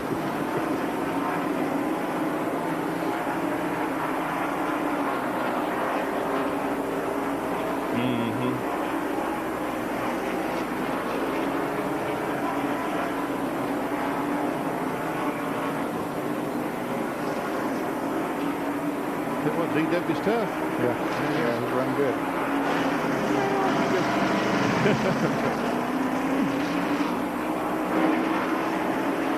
Yeah. What was I wrong, Benny, on the 2 cars I mentioned, the 2 and 18? They're just I just tough time. I just knew that.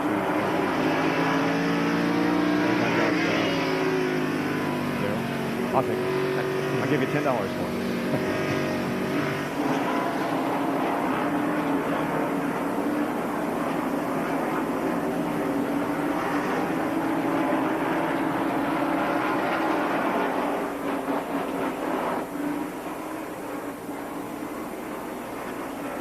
Okay.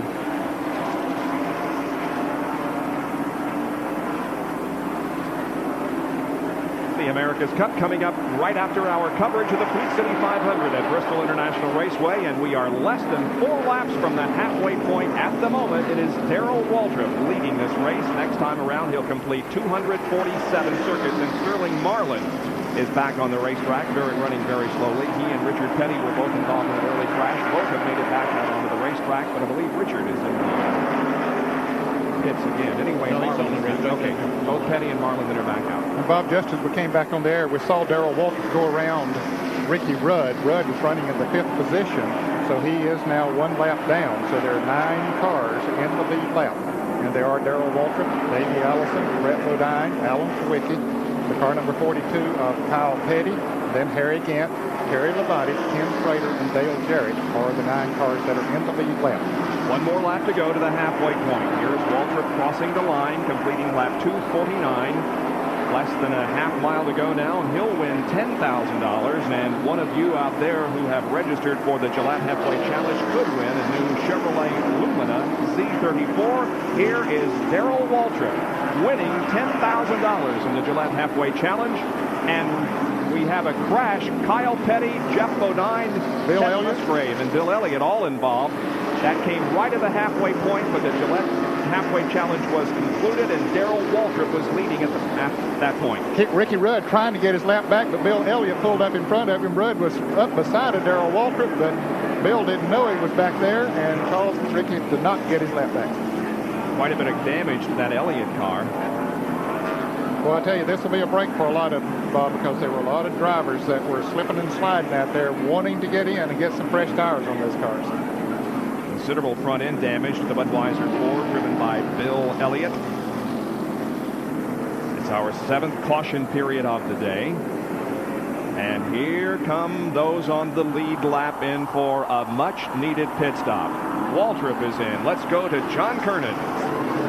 Whoa, Darrell comes in just a little bit too close to pit wall. They're only going to be able to change the right side tires. They won't be able to get the jack under the left side. He's too close to the wall. As the jack then comes around Jeff Hammond, he does get the jack under it. Davey Allison on the bottom of your screen. It will be a 4-tire change all the way around. They also made a stagger adjustment. Darrell had said that the car was a little bit loose, so they wanted to tighten it up. Davey is finished. He is out. It cost him some time here that Jeff Hammond had to go in at an angle to get the jack underneath Darrell's left side. Waltrip pulls out, but Davey Allison is the first off pit road, then Brett Bodine. And let's go to Jerry Punch. And Davey Allison came down pit road, and when he hit the brake pedal, the car slid almost all the way against the pit wall. The crew had to dash back out of the way. There was maybe 6 inches between the left side tires and the pit wall. They couldn't change left side tires. They can only change the right side tires. So we'll look and see if the Haviland crew will bring Davey back down to change those left side tires. The car just simply slipping over against the pit wall. It didn't contact anything. But here Davey Allison will indeed come back down pit road. And it looked like he was coming in at normal speed, but when he hit the brakes, they locked up and the car just slid sideways. Fortunately, no one was injured, but now it's very crowded down here as the Valvoline car behind him being pitted. And of course, the Remeston car Hutchinson in front. Now left side tires coming off of Davey Allison's Ford Thunderbird. Left front on. Joey Knuckles getting your left front on. Left rear is on. They fuel the car. Davey will try to get by him. Controls the car down pit road as he, Ricky Rudd, and the Kodak car of Ernie Irvin head back to turn 1. All right, while we're under caution, we have a special look at a very special young man. Now, the owner of this racetrack is Larry Carrier, and what a magnificent job he and his staff have done of creating this tremendous sports complex here in the hills of Tennessee. And you would think maybe his son would be interested in carrying on the tradition here, but instead he has a much different objective in life. Short track racing, the ultimate contact sport. Just surviving these bull rings is considered a success. No matter where you finish, you'll always take a beating. It's like strapping on the gloves and going 12 rounds in a championship fight. And without question, Larry Carrier's Bristol International Raceway, considered a top-ranked heavyweight among short tracks, has a reputation for turning out some very serious sluggers. Well, it's a bruiser. There's no question about it. They're going to run side by side. They're going to run fast and furious, and it's going to be, everybody knows it. When they come to Bristol, they're going to see it all. Seemingly without warning, this facility has produced some 1-2 combinations that have staggered some of the best.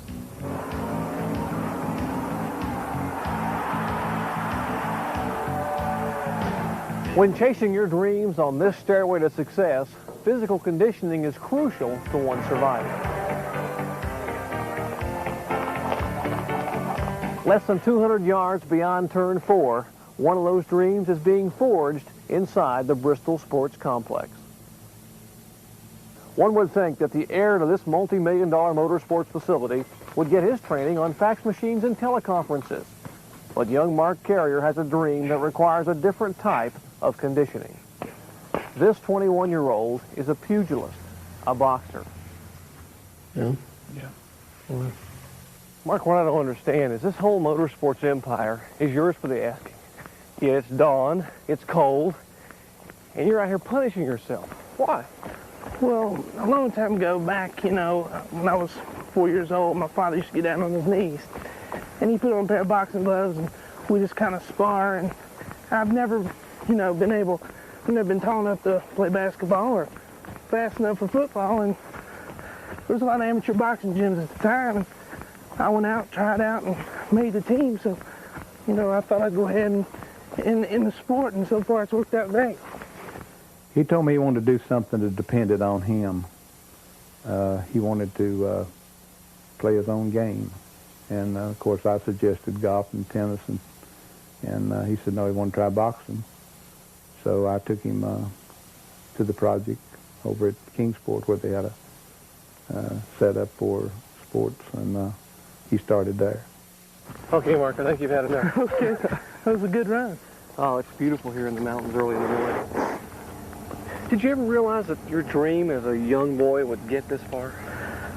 Well, back in 1982, I won the Junior Olympics when I was 11 years old at 95 pounds.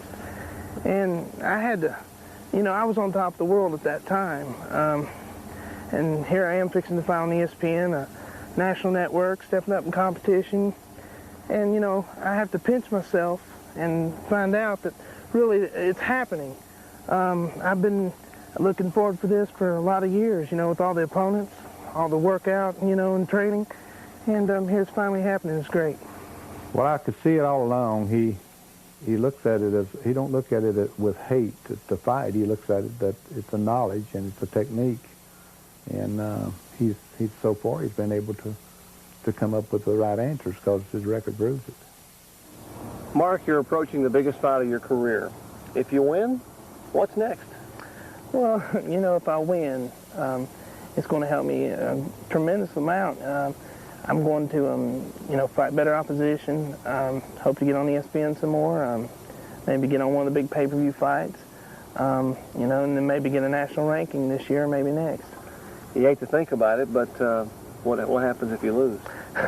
Well, you know, that's right, I do hate to think about it, but, you know, it's like a great philosopher said one time, I guess here at this track. You gotta lose a championship before you can win a championship, and I think his name was Darrell Waltrip. I'm sure you know him. Right. And, you know, I can learn from a loss. Got, you know, a lot of things to learn, and I think everything will be great.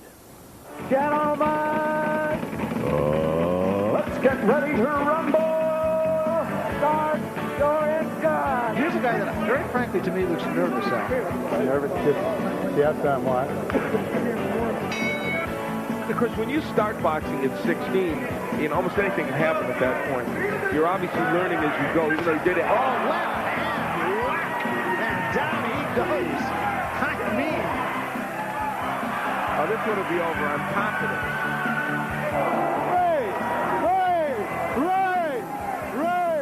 The winner by TKO, that's KO number 22, win number 27 for Mark the Shark Carrier.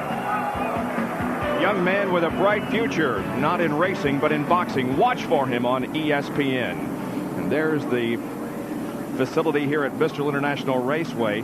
And we are still under caution. During the caution, the 28 car was penalized a lap and now finds himself around, what, 20... Well, he's down in the standing. Let's go to Jerry Punch. Well, he had come back in. Remember, I told you the car slid through the pits. He slid through some brake fluid that had leaked out when they were trying to work on the pit above him. On the car number 6, that was the Mark Martin. And Larry McReynolds has talked to NASCAR. He has tried to plead his case. He said, look, guys, we came back in to change left side tires. The 6 car was sitting half in and half out. We couldn't get in our box, so we went ahead and changed tires anyway. And Larry McReynolds absolutely irate, saying, I know what the rules are. I know you get penalized a lap for pitting out of the box, but we couldn't get in here.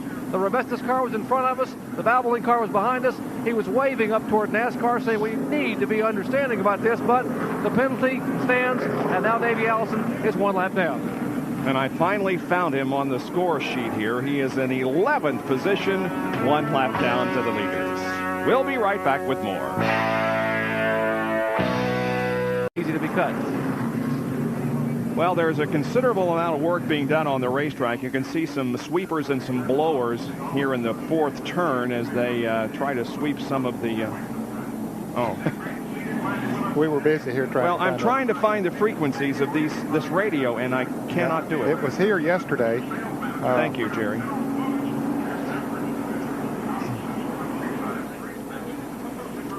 Okay.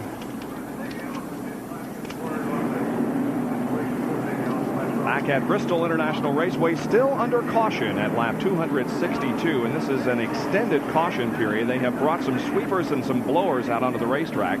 They're currently down in turn number 4, and there is a considerable amount of tire buildup, and they're sweeping it off, and we should be able to go back to racing before too long. Jerry?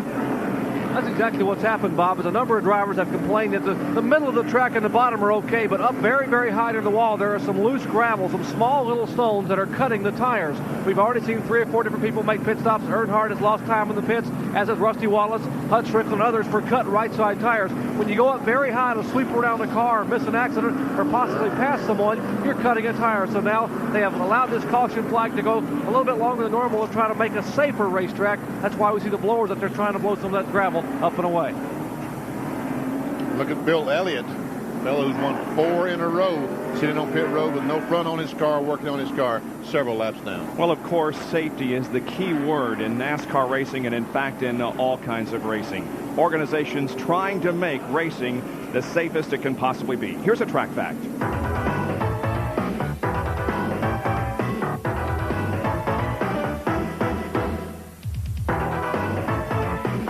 Track facts are brought to you by Quaker State. The Big Q is one tough motor oil. Who can forget Sterling Marlin's fiery crash of a year ago? Within seconds, his Ford Thunderbird had slammed the outside retaining wall, rupturing the rear fuel cell and becoming a rolling inferno. As a result of that crash, NASCAR mandated some changes. Take a look beneath the rear trunk here on Richard Petty's STP Pontiac. The blue box is the fuel cell. On top of the fuel cell, every Winston Cup team now must mount this red bottle filled with dry chemical. This fire extinguisher has a thermostat here which will sense temperatures up to 240 degrees before releasing this valve to spray dry chemical throughout the rear compartment of the car, thereby minimizing the chance of a significant fire and injury to the driver, as occurred here 1 year ago. So safety always in mind here at Bristol International Raceway and on every track that the Winston Cup NASCAR circuit competes on. Well, while we remain under caution, we will take another break and be back with Brett Bodine leading the Food City 500.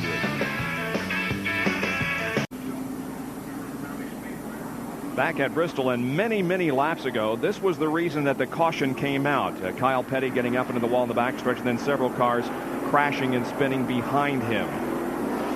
Since that time, they have cleaned off the racetrack, and we are now set to go back to racing as you take a look at another Autolite field summary. You can see only 7 cars are on the lead lap, with Earnhardt, Trickle, and Cope all a lap down. Strickland, Michael Waltrip, and Irvin are 2 laps down. And then back through the field, Morgan Sheff. Rusty Wallace is 5 laps down, the defending champion of this event, as he's made a couple of unscheduled pit stops. And look at Bill Elliott, who is 13 laps down, and it appears as if will not make it 5 in a row. And the last time that drivers have won 5 races in a row was Bobby Allison and Richard Petty back in 1971. Think that's a safe bet, Benny? I'll go out on a limb and say Bill Elliott will not win 5 in a row. There you go. You heard it stated right here. Now, here's Earnhardt trying to get a lap back on the Brett Bodine car. And he did. Darrell Waltrip complaining of a vibration, right, John? That's right. He went out in second place after his first pit stop under that caution, but they had to bring it back in.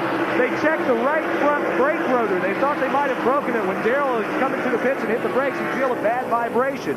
But after they went back out and rode around, he tested the brakes under caution. He says they are now okay. All right, we'll watch him move through the pack. Meanwhile, Bill Elliott is on pit road again. Apparently some body work rubbing against the tire. As we said, Davey Allison back there trying to get around Dale Jarrett. It was one shot with Budweiser Ford in the pits of Bill Elliott. And Davey was penalized a lap, so he has a lot of making up to do. Brett Bodine, the Quaker State Ford owned by Kenny Bernstein, who is drag racing this weekend, is leading this race. Then there are a couple of lap cars before we get back to Harry Gant, who is running in second. Earnhardt now is back in the lead lap. He lost 2 laps on an unscheduled pit stop and is currently in 8th position. Elliott rolls back out onto the racetrack while we watch the action on the track.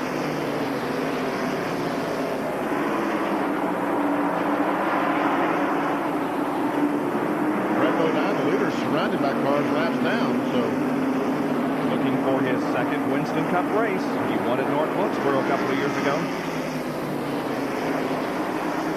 here's the second place car, Harry Gant, and also the third place car of Alan Kowicki. Good run for Gant again. Started 12th, was 9th at the end of 30 laps, 8th at the end of 100, moved up to 5th at the end Something of 180. happened to Harry. And just as we talk about how well he's doing, something happens. And Gant comes off the accelerator. Thought he was going to come in for a pit stop, but didn't. He stays out there, but everybody's passing him. It's like he lost a cylinder or something. Yeah, it's something pretty serious there. Even one cylinder wouldn't have slowed him that much. There's no smoke, no indication, no anything. The car just quit. Well, he's going in the back pits, and he's pitting on the front pits. John Kernan, what do you know about this? Harry's just radioed in and told Andy Petrie and the crew that the rear end broke. So Andy is now headed over that way. You say that Harry pulled into the back pit. Well, the crew is scrambling around. It kind of took him by surprise. You saw it before Andy found out about it. I asked Andy what happened. He said nothing. And then all of a sudden, this look of dismay came upon his face. He was not a very happy camper. They are talking things over right now. Well, he rolled through the back pits, didn't stop, and now comes down the front straightaway and has not stopped yet. We assume he'll pull behind the wall down at the end of pit road. There it is. Where he's going is to his truck. He's going down to his truck where the parts are to fix the car. Yep, they were positioned sort of between turns 1 and 2 with their truck, and that's exactly where he's heading. There he's pulling in behind the truck. I saw some of the crew scrambling. They're on the back of the truck, getting the parts ready to fix the car. Elliott in the pits. He's second in Winston Cup points. Harry Gant has just gone to the truck. He is in third position in the Winston Cup points, and there goes Bill out. And Davey Allison just blew going into turn 3, took Ernie Irvin and Darrell might have escaped maybe with not too much damage to his Chevrolet. Boy, that was pretty heavy damage to Darrell's car. Yep, sure is. Davies. Ernie Irvin. Oh, then Morgan Shepherd spins in the oil over there. There's still oil there. Yeah, there's a lot of oil going into that turn. As Davey went into turn 3, you could see the big puff of smoke come out of it, and he slid into the wall. Darrell was right behind him, and he got in the oil and slid into the wall. Ernie Irvin was there. He slid into it. You can see the oil. You can see the oil there on the racetrack. Boy, there's a lot of it. Boy. So Davey Allison, Darrell Waltrip, Ernie Irvin, all involved in this crash. Morgan Shepherd spun. And there is the oil trail extending way back into the beginning of turn 3. That's going in the corner. Yeah, that's where Morgan spun, and all the cars behind Davey Allison got into the oil going in the corner. There we see the 17 car coming through. The 4 car going around with some damage to the left rear. Kenny Schrader spinning. Yeah, I don't think he hit anything. Meanwhile, the wreck looks like it's over, right? Watch Morgan Shepherd come into the oil. Whoa! He just caught that right rear, and he tried to stop also to keep from running into the 26 car. And Kowicki just barely gets through it. And Dale Earnhardt, this is the break he needed. He was running right in front of Brett Bodine. Yep. And, of course, came back to the start-finish line. He's in the lead lap. So this is going to shuffle the standings here as we're 283 laps into this 500 lapper at Bristol. Bob Jenkins, Ned Jarrett, Benny Parsons, John Kernan, Dr. Jerry Punch back at Bristol, where Darrell Waltrip has taken the 17 Western Auto Chevrolet behind the wall. You see, you can't see a lot of damage to the car, but what happened, he went up and slapped the wall with the right side of the car. We can see the left rear tire sticking out about 5 or 6 inches past the sheet metal. He just knocked everything over towards the center of the car. And here is the accident that he was involved in. Started when Davey Allison blew an engine.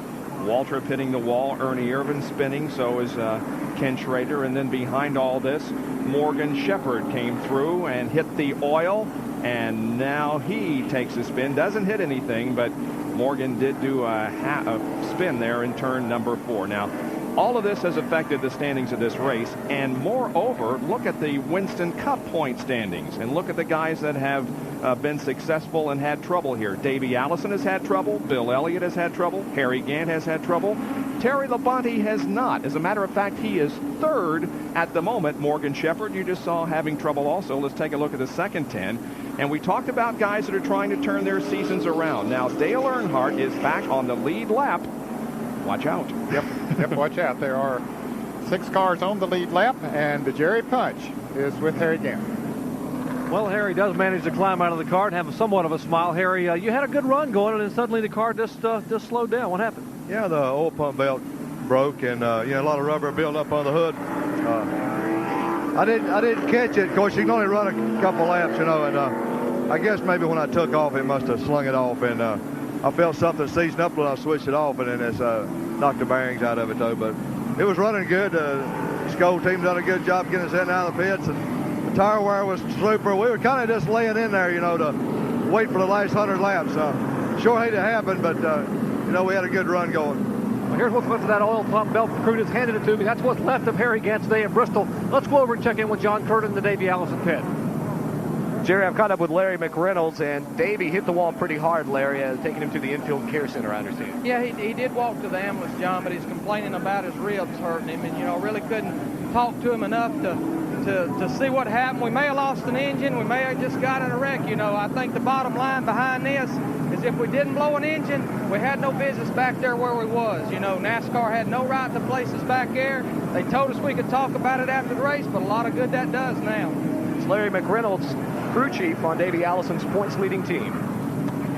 Both Allison and Waltrip are behind the wall as a result of that crash. We'll take another break and be back with more from Bristol International Raceway.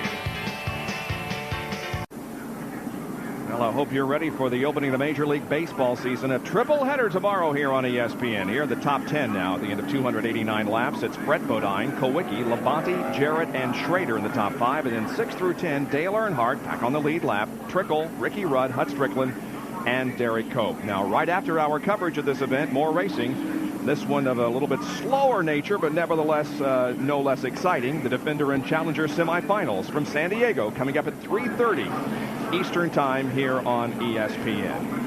And at midnight tonight, the Grand Prix of Brazil. Now, if you listened to Speed Week last night, and by the way, we're back at 7:30 on Saturday nights now, you'll know that Mansell is on the pole, but the McLarens have qualified their brand new cars and may be a threat to ending Nigel Mansell's winning streak. That's at midnight tonight. John Kernan is with Darrell Waltrip. Bob Darrell sitting in his car, work continuing. As you said, the rear end had been pushed over. Darrell, caught up in something not of your doing. Things happen really quick here, don't they? Yeah, you know, Davey blew up, and I got in oil and I couldn't get out. I just hit the wall and tore the car up real badly. But I just hope that everybody back home and everybody was watching, I was really enjoying myself. I was having a lot of fun. The car was just excellent. The crew was doing a great job. And all you Western Auto fans and all you DW fans, hang in there. We'll get it turned around. It ain't going real good right now, but we'll get it turned around. And I just praise the Lord I ain't hurt. I tell you, it looked like the DW of old brought back some memories from some years ago of running here at Bristol. Man, I'm physically in the best shape I've ever been in. I got a great race car. I got a great crew. We're just having terrible luck. Boy, if anybody knows how to turn luck around, please call me. I need it bad. Darrell Waltrip still smiling after the incident today. Work continuing. They're pounding on the rear end guys down here. It looks like they'll still be a little while longer before they get him back out. Yeah, when you hear the hammer, you realize it's not good. Yeah, that's right. The louder the hammering, the more you know it's not a very good story. Brett Bodine leads the Spoot City 500. Alan Kulwicki is in second place. They're separated by Dick Trickle. Here comes Morgan Shepherd past Kulwicki. Trying to get a lap back. Of course, he would have spring tires. He's 13. The leaders didn't hit this time. Morgan's about 5 laps down. He's made a couple of unscheduled pit stops under green. Look at Dale Earnhardt coming back up through. Just took over 5th place from Kenny Schrader. Dropped Schrader back to 6th. Only 6 cars are in the lead lap now. Dick Trickle, who is right behind Brett Bodine, is in 7th position. He is 1 lap down. The Snickers Ford. Trickle has had good runs in that car since he got in. He's had great runs in Atlanta. Had an excellent chance to win the race. Bill Elliott, fuel mileage, getting everyone in. Fuel mileage or tire mileage. Brett Bodine, there's Earnhardt trying to get around Derek Cope. Derek is 1 lap down in the 10th position. Brett Bodine is pulling away from the others. Kulwicki is 2nd, then Terry Labonte running in 3rd spot, and Dale Jarrett is in 4th. I'll tell you what, we mentioned the teams and the drivers that have had trouble, but not so Terry Labonte. Again, the Billy Hagan team is really on this year. They come into this race 4th in the point standings. They have finished in the top 10 every single race this year. Terry's a good heady driver. He's a good race driver and a good smart race driver as well. Keeps his car under control at most times and is a good finisher. And he also is very high on the crew that he has. He made some personnel changes during the winter. Pete Wright's back over there now. And Pete and Terry worked together earlier. And of course, they got Sunoco sponsorship locked in there that's been real good for them. So they just got a lot of things going. Running, he's running Oldsmobile here today. And he ran a Chevrolet at Daytona. Said he's going to run a Ford at Talladega. He said, sort of tongue-in-cheek the other day. He said, about time we get that Ford built. Said they'll change the rules and slow them down. He sort of laughed and said, we'll still have them covered because we got a Chevrolet and an Oldsmobile. Right now, Dale Jarrett is all over Labonte, with Dale running 4th, and he's had a good race. Here's Labonte. After 5 races in 1992, he is 4th. Compare that to last year after 5 races. Boy, a tremendous increase for Terry Labonte. Those cars look awfully good going around the racetrack, not moving, just hanging right in there.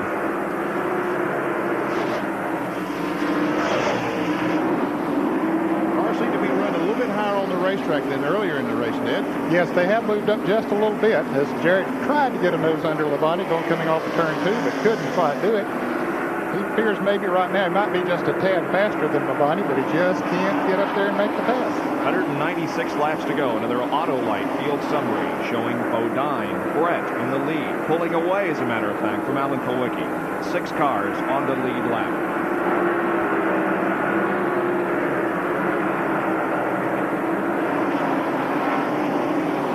Rusty Wallace, 5 laps down in 14th. Now he's made some unscheduled pit stop. There, Jerry got the run he needed off of turn 2. He goes to 3rd. Labonte backs off, lets him go. Well, that's one of the things that's helped him, Denny. He realized that Dale might be a little bit faster right now. Labonte slipped a little bit, let him get under there. And so he's not going to take any chances of tearing his race car. There's Earnhardt catching both of them. Yep. Gary Gann is out of race, so is Dave Marcus and Sterling Marlin out very early with a crash involving himself and Richard Petty. Let's go to Jerry Punch with an update on Davey Allison. Gentlemen, Davey Allison still is behind me inside the infield care center, lying on a table. He's been examined by the doctors. I've been in there and I talked with him. He's awake and alert, complaining primarily of some pain in his right ribs. Apparently, he blew the engine going down the backstretch and hit the wall a ton. So they don't think he's ever hit that hard in his life. He's awake and alert. The doctors are trying to convince him to get some x-rays in those ribs, but Davey just wants to go home. It's been a long day already for him, but he's awake, alert, should be okay. Current Winston Cup points leader, being treated for some injuries in the infield care center. Dale Earnhardt is now past Terry Labonte. Earnhardt is 4th. Look over that 4th spot, no problem. At one time, he was 2 laps down. Hut Strickland spins coming off of turn 4. He got a little high. He's right in front of Dale Jarrett. He gets by. Hut keeps the car down on the inside. Caution is out again. Hut just got his right wheels up in that loose stuff. Benny, you mentioned a moment ago they just don't want to get up there too high, and they shouldn't, because it cost Hut. Strickland was running in 8th position. He's not going to lose a lap, but it will slow our race for the 9th time today. Now, the leaders didn't pit the last time under the caution, fellas. I expect we'll see them come in this time. Okay, let's see. The pace car pulls out. As he goes by, he will open pit road for these fellas to make their pit stops if they so desire. Here they come.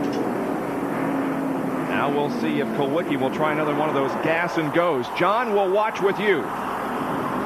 Paul Andrews and the crew waiting. Alan Kulwicki, he has radioed in and told them the tires feel pretty good, and they are not going to change tires. They're going to opt for track position. So the gas can goes in, and they are now filled, and Alan is away. Now down to Brett Bodine's pit and Jerry Punch.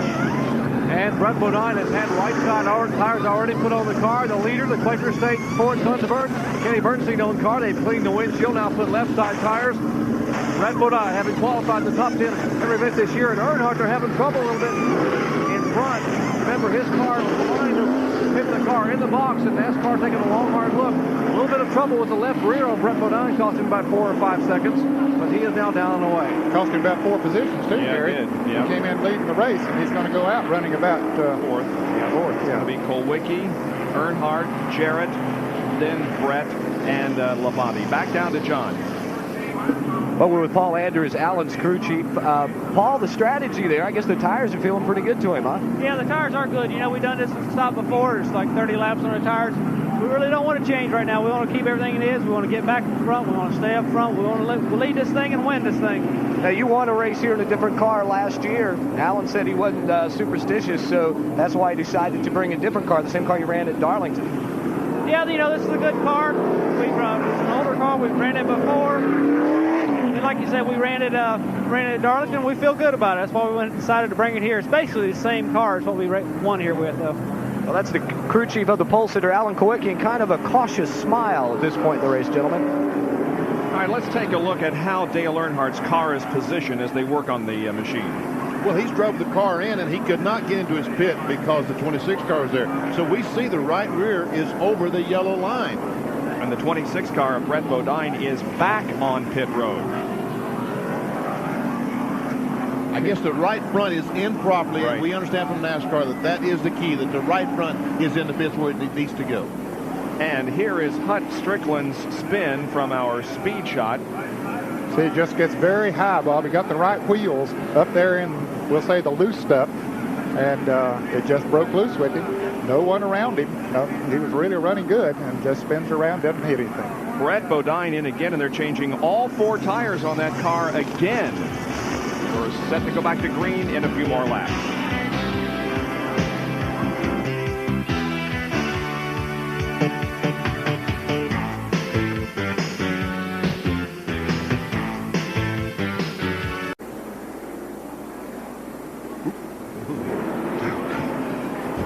You can see it.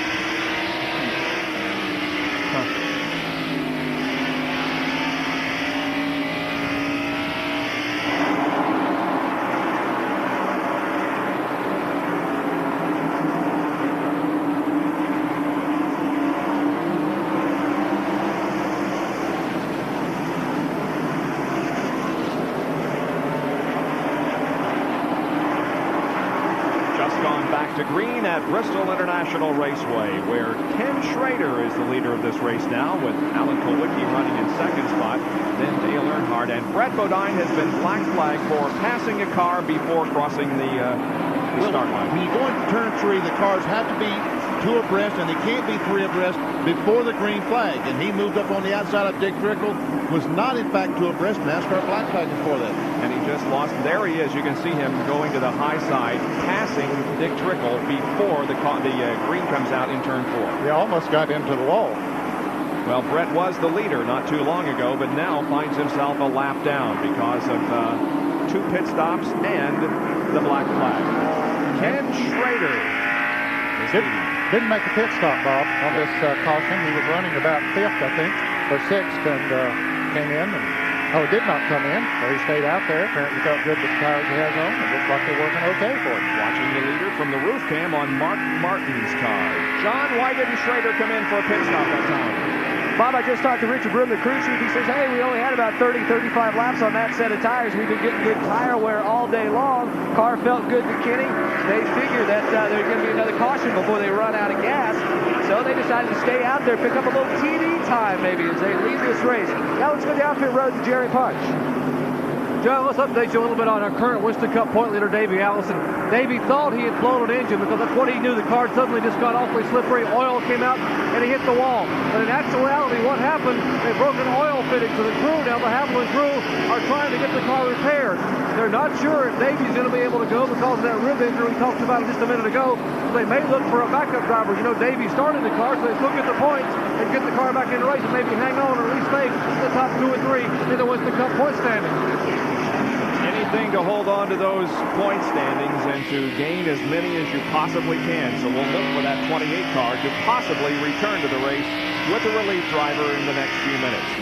Looking out the back of Morgan Jefferts' car, who just passed Kenny Schrader, the leader. The white car is Schrader. He's the leader. Alan Kulwicki right on his bumper now. Now, way out in front of this 25 car is Ricky Rudd. He has gotten back in the lead lap. He is the 6th place car now. There were only 5 cars in the lead lap, but now Ricky Rudd has gotten back in the lead lap. Schrader not running as fast as some of the leaders before. As you can see, Alan Kulwicki really working on him. The 6 cars that are in the lead lap: Schrader, Kulwicki, Earnhardt, Jarrett, Labonte, and now Rudd. Big Mass coming back in after spending a lot of time in the pits in the Skoll Classic car. So Morgan Jefferts passed Ricky Rudd. You mentioned just a moment ago, Rudd is back in the lead lap. And Alan Kulwicki is right there on the rear bumper of the 25 car of Ken Schrader. And remember, Kulwicki did not change tires this time. Once again, using the gas and go method. And of course, Ken Schrader didn't change cars because he didn't make a pit stop. Now, might be smart on Schrader's part. In fact, he is picking up some TV time, and he got the 5 bonus points for leading. And every one of them's going to have to make another pit stop, guys. They can't go the rest of the way, so I guess they figured that out. So why not run up here while we got to stop again anyway for gas? 169 laps to go. And Schrader keeping that car right on the bottom of the racetrack, not slipping up. Kulwicki goes by. He's probably going to have to do it on the outside unless he can get a good run off the corner and get a position on the inside of Schrader down the straightaway. Here's Earnhardt trying to come on the inside of Huck Strickland. Huck is running in 7th place. He is 1 lap down. There, Kowicki's on the inside of Schrader. Got position. Can he maintain? Into turn number 3. Yeah, he does. Yeah. Alan Kowicki goes back into the lead again. He was our pole sitter, and if he should win this race, he'll pick up the Unocal bonus money worth $22,800.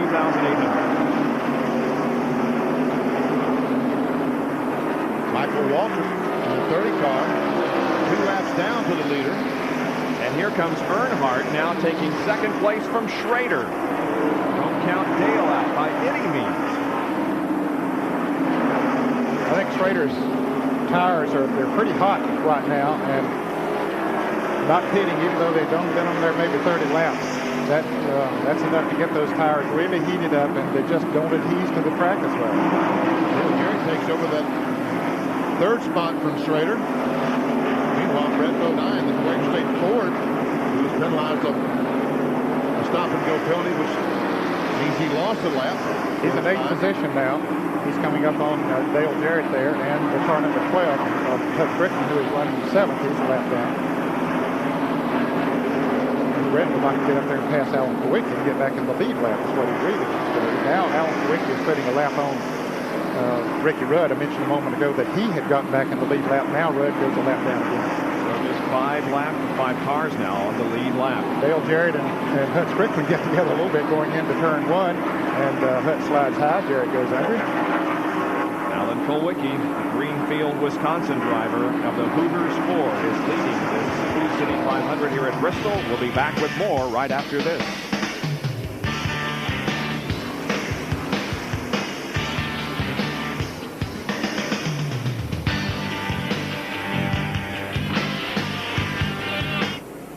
Once we get back, I need to say Richter drew a map and held up to the window there that said the reason that the 28 car was penalized was 2 tires was over the yellow line.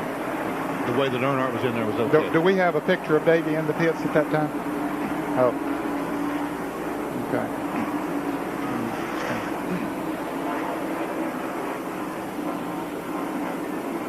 Okay. All right.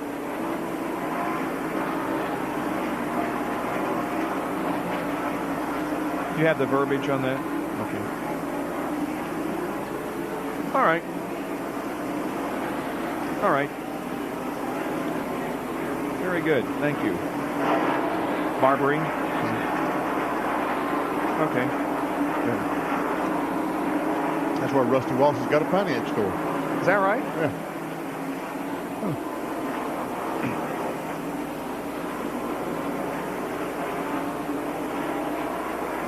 Have you got the air conditioner on back there? It's a little warm, huh? Doesn't work? We had the heater on not long ago. I mean, pretty now good the sun coming in is getting hot in here. Yeah. Now Jarrett's closing in on Earnhardt. They've made a lot of adjustments on that car today, and getting in pretty good shape now. Yeah, he may take over second here in a bit.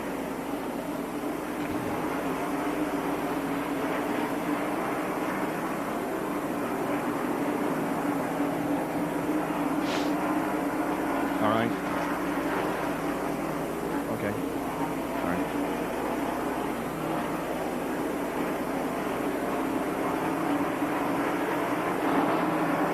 345 out of 500 laps in the Food City 500 completed here at Bristol. The leader of the race is Alan Kowicki. Car number 7, the Hooters Ford.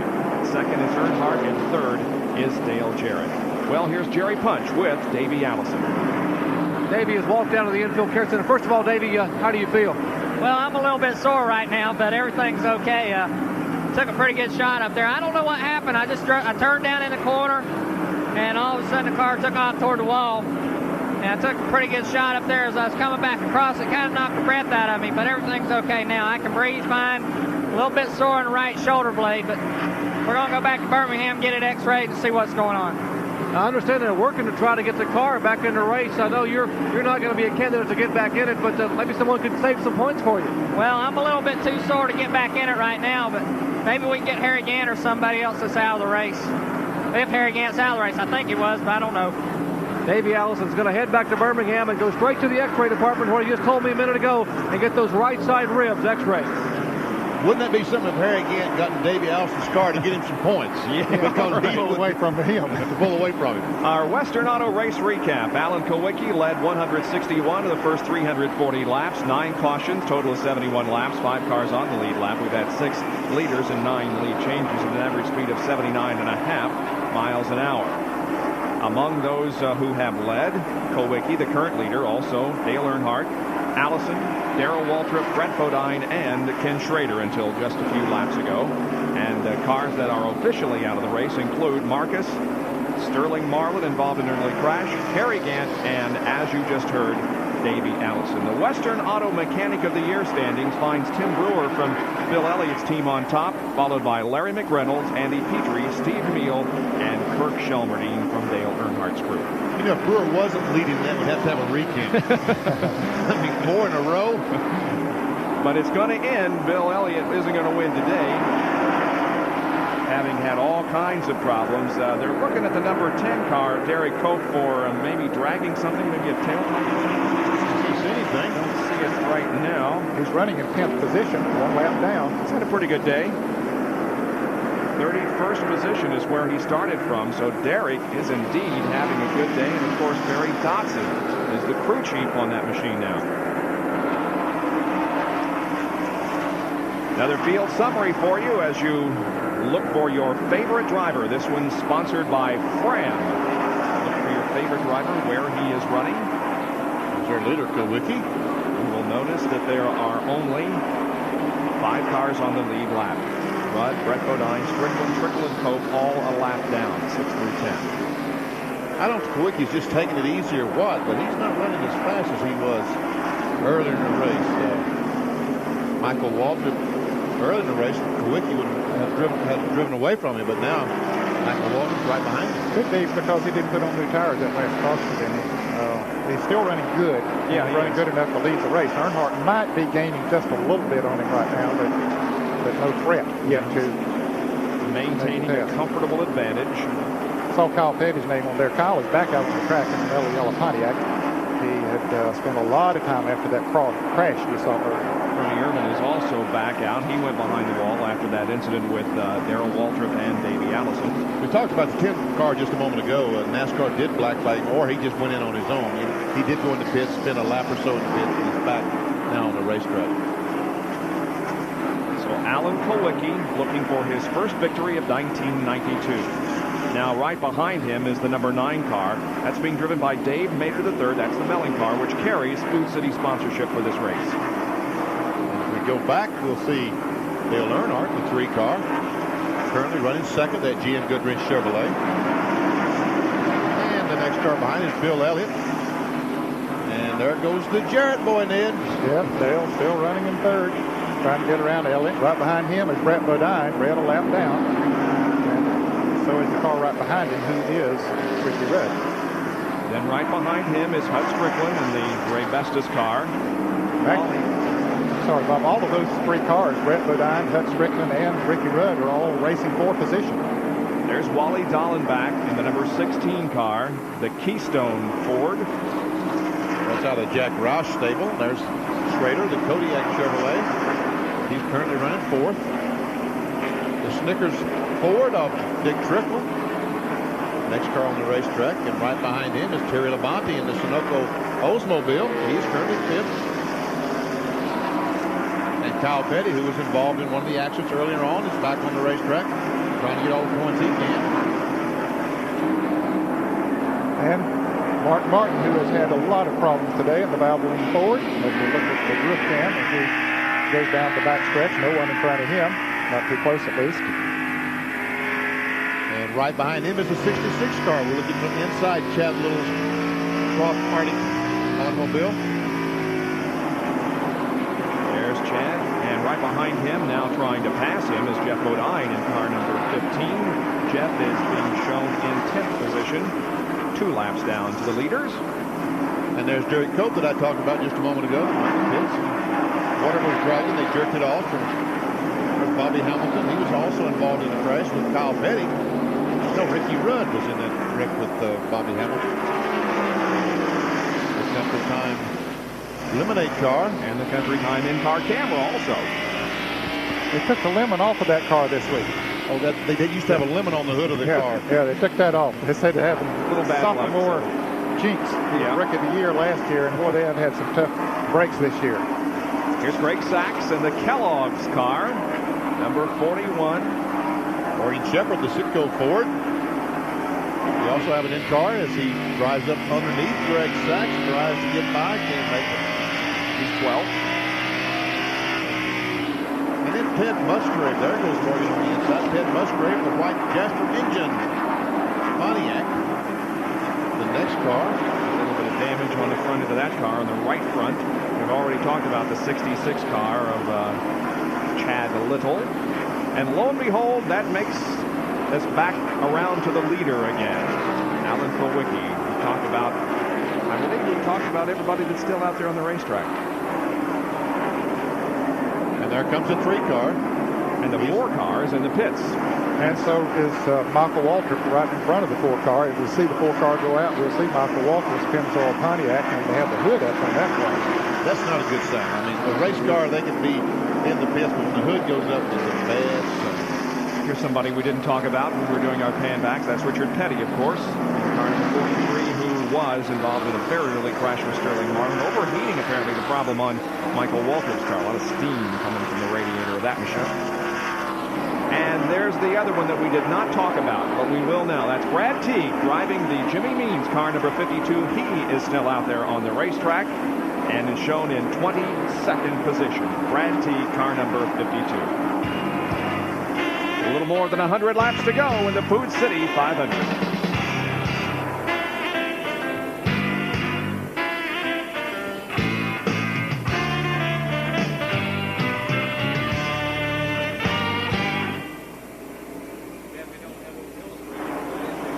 Sterling is driving for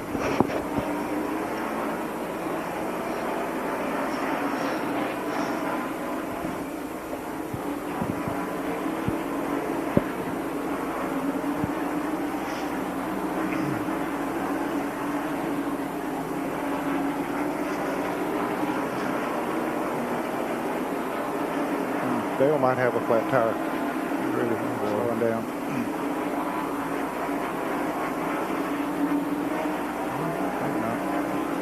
Up in your turn. Benny.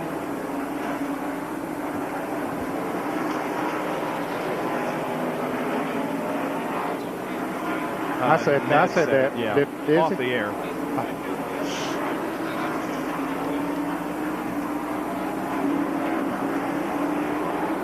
Welcome back to Bristol International Raceway. I'm Bob Jenkins, along with Ned Jarrett, Benny Parsons, John Kernan, and Dr. Jerry Punch, as 377 of the 500 laps have been completed, with Alan Kulwicki running up front. Second is Dale Earnhardt in the Goodwrench Chevrolet car number 3. Davey Allison's car is still being worked on, and there has been speculation as to who might step into this car if they could get it back out on the racetrack. Jerry, who might it be? Well, they've been looking around. You know, they thought about, Davey mentioned Harry Gant, but, you know, the General Motors Ford situation, I don't think that would really work that well. They were looking for a Ford driver. They have been looking for Sterling Marlin, and just a minute ago they found him. Sterling is willing to help out, but you got to make sure that it's okay with Peter Johnson, because if Sterling helps Davey, Davey would probably maintain that point lead, and the fellow who's running second in the points right now is Bill Elliott, of course, who drives for Sterling's boss, Junior Johnson. So they're going to clear with Junior before he gets in the car and goes back out. Well, there's a lot to think about, isn't there, when you're looking for a release? There is. It used to be real simple. You know, I got to tell you, we talked about the pit stop. We saw Earnhardt with his right rear sticking over the yellow line a little bit ago. Les Richter drew me a map a little bit ago, and held up to the window. He said it's okay if the driver goes in on that angle. The problem is he can't have both tires over that yellow line. You can't try to drive the car back out and have both right side tires over that yellow line. And that's what he's saying that Davey Allison did on the 28 car, that he had both tires over that yellow line. All right. And Kulwicki is slowing. I mean, this 9 car, he passed him about 15 laps ago. That's Dave Mater in the Food City car.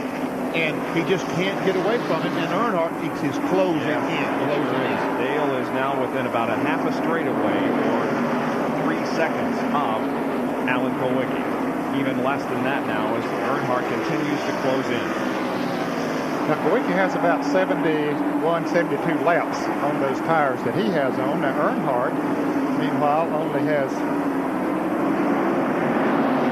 well, that's how many laps Earnhardt has on his. Kawicki didn't change tires the last time he came in. So he has a lot more laps than that. Let's check the interval between the two. Kawicki in the lead and Earnhardt in second. Start and stop. Just a little over a second now. 1.1. And Allen has radioed his crew that the car is loose. We'll do it again. And this time Kawicki's going to be caught in some heavy traffic, so Earnhardt is going to close up. He's going to probably gain a half second on this lap. Let's see. Boom, boom. 0.2 of a second. Kawicki's got 100 laps on these tires. They're getting worn. The car's starting to slip. Yep, Earnhardt only has about 72 or 73 on his. Checking the interval once again. Just about a second. It was 1.1, then it was 0.9.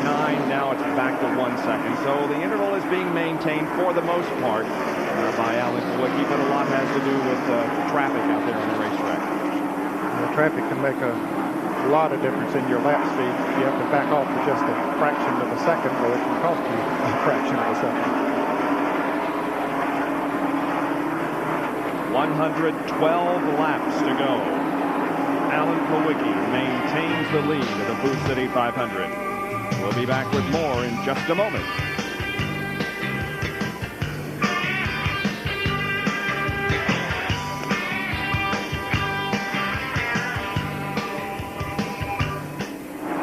How big is Morristown, Lenny? Is that a pretty big metropolis?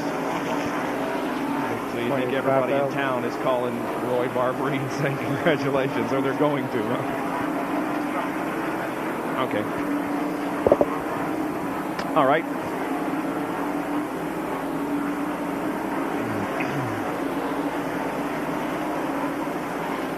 I think we're doing very well.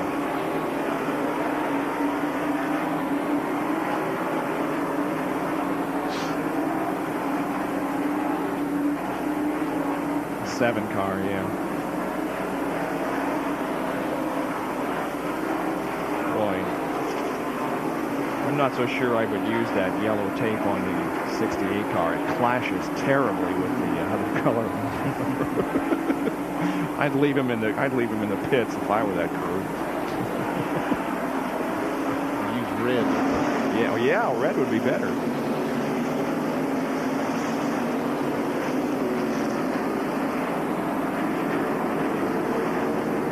Many congratulations to Roy Barbary from Morristown, Tennessee, today's winner of the Gillette Halfway Challenge Sweepstakes. He correctly named the leader of the halfway point and won a Chevrolet Luminous E34. Now, entries are being accepted for the next race.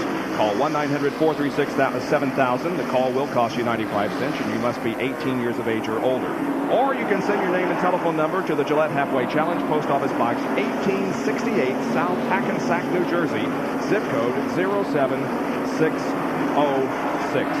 And I'll bet the 30,000 residents or so of Morristown, Tennessee, which is located about 75 miles west of here, are dialing up Roy right now and saying congratulations. I would guess about 5,000 are here this afternoon watching this race in person. Or they'll call him tonight. Yeah. Roy is glad that he stayed home, entered the contest, and knew who was leading at the halfway point, because a Chevrolet Luminous Z34 will be on his doorstep before too long. Now, another field summary for you as we keep you up to date at least every 15 minutes on who's running where. This is within the last lap. Ram field summary for you. Those are the 5 cars in the lead lap. See, Brett Bodine. And Brett Bodine might be the fastest car on the racetrack. Right now, he's a lap down because of being black flag for passing on the caution flag. But DW coming back out as we watch that third, 11th through 15th. There he is, Darrell Waltrip, involved in a crash with Davey Allison and others, goes back out on the racetrack. Allison continues to sit in the pits, but could get back out with a relief driver. 112 laps down, but Darrell is back in it. You see Richard Petty, he's on the racetrack 139 laps behind. These cars have called it a day.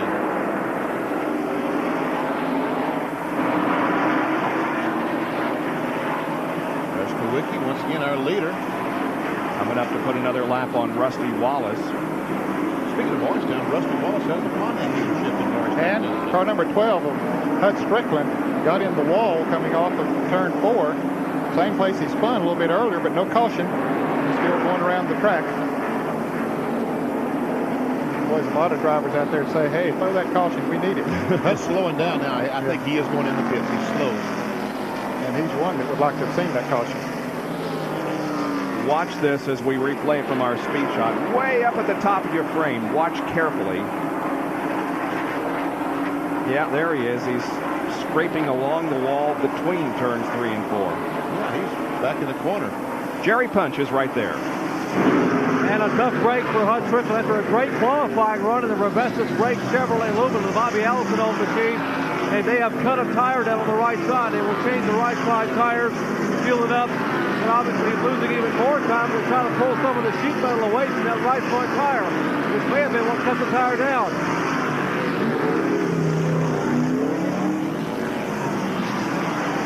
So Hut moving back out with less than 100 laps to go now, 96. Make that 95 as Allen crosses the stripe. By the way, since you guys haven't mentioned it, congratulations to the Duke Blue Devils, who beat my Hoosiers last night. But your Hoosiers put up a good battle. Yeah, they did. They sure did. It's a good game.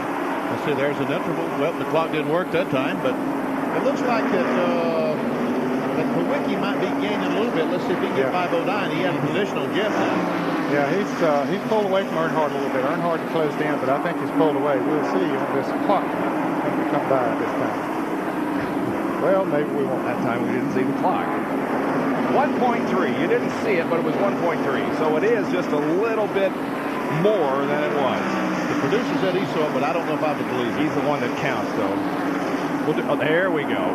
Now watch. Boom. Boom. 1.3. Very nice. This will tell us the truth after all.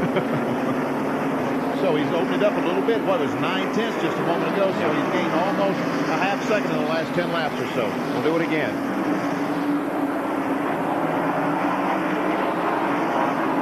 Yep. So he's maintaining, stayed about the same.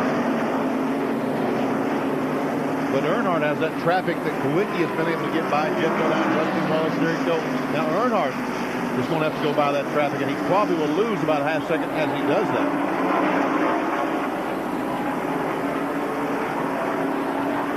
But Kowicki's starting to catch traffic. There's Martin directly in front of him. Mark has not had a good day. He's 16th, about 9 laps down. Kyle Petty, Wally Dallenbach. Things are pretty much in a routine right now as nobody is making great movement either way. Alan Kowicki is maintaining the lead by about 1.3 seconds over Dale Earnhardt, and he maintains an advantage over third place, Dale Jarrett. We'll take a break and be back in just a moment.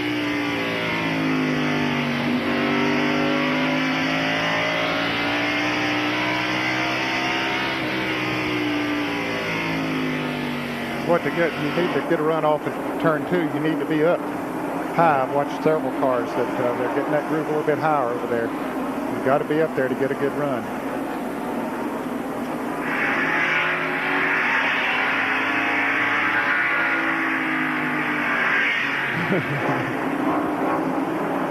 He's coming in.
because of the baseball coverage that we will have tomorrow for you here on ESPN, a big triple hitter, our regular checkered flag program, which normally airs on Monday night this week only, will be at 1 o'clock Tuesday afternoon. That's ESPN's checkered flag series as we recap and take you behind the scenes of the Food City 500 here at Bristol. 1 o'clock Tuesday afternoon.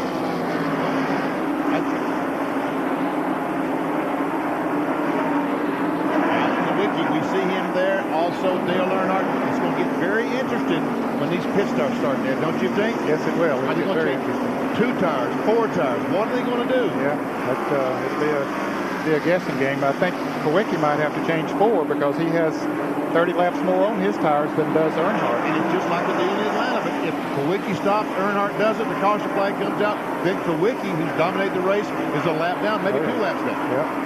We mentioned earlier that Harry Gant won yesterday's Busch Grand National race here that we were unable to televise because of bad weather. It rained all afternoon and didn't get finished till about 7 o'clock last night. You can see that race in its entirety this coming Wednesday at 3:30 a.m. Eastern Time. So set your tape recorders for the Budweiser 250 here at Bristol that was run yesterday. Now, also we'd like to remind you about the Formula One race coming up at midnight, Speed Week next Saturday night at 7:30, and Saturday Night Thunder, which was on at 12:30 a.m. last night, will be on its regular time of 9 o'clock next Saturday night. Right now, we're just seeing these cars driving around the racetrack, Kulwicki and Earnhardt, but I'm telling you guys, on the way, there's got to be some decisions made here pretty soon. Yep. Let's go to John Kernan, who is in Kulwicki's pit.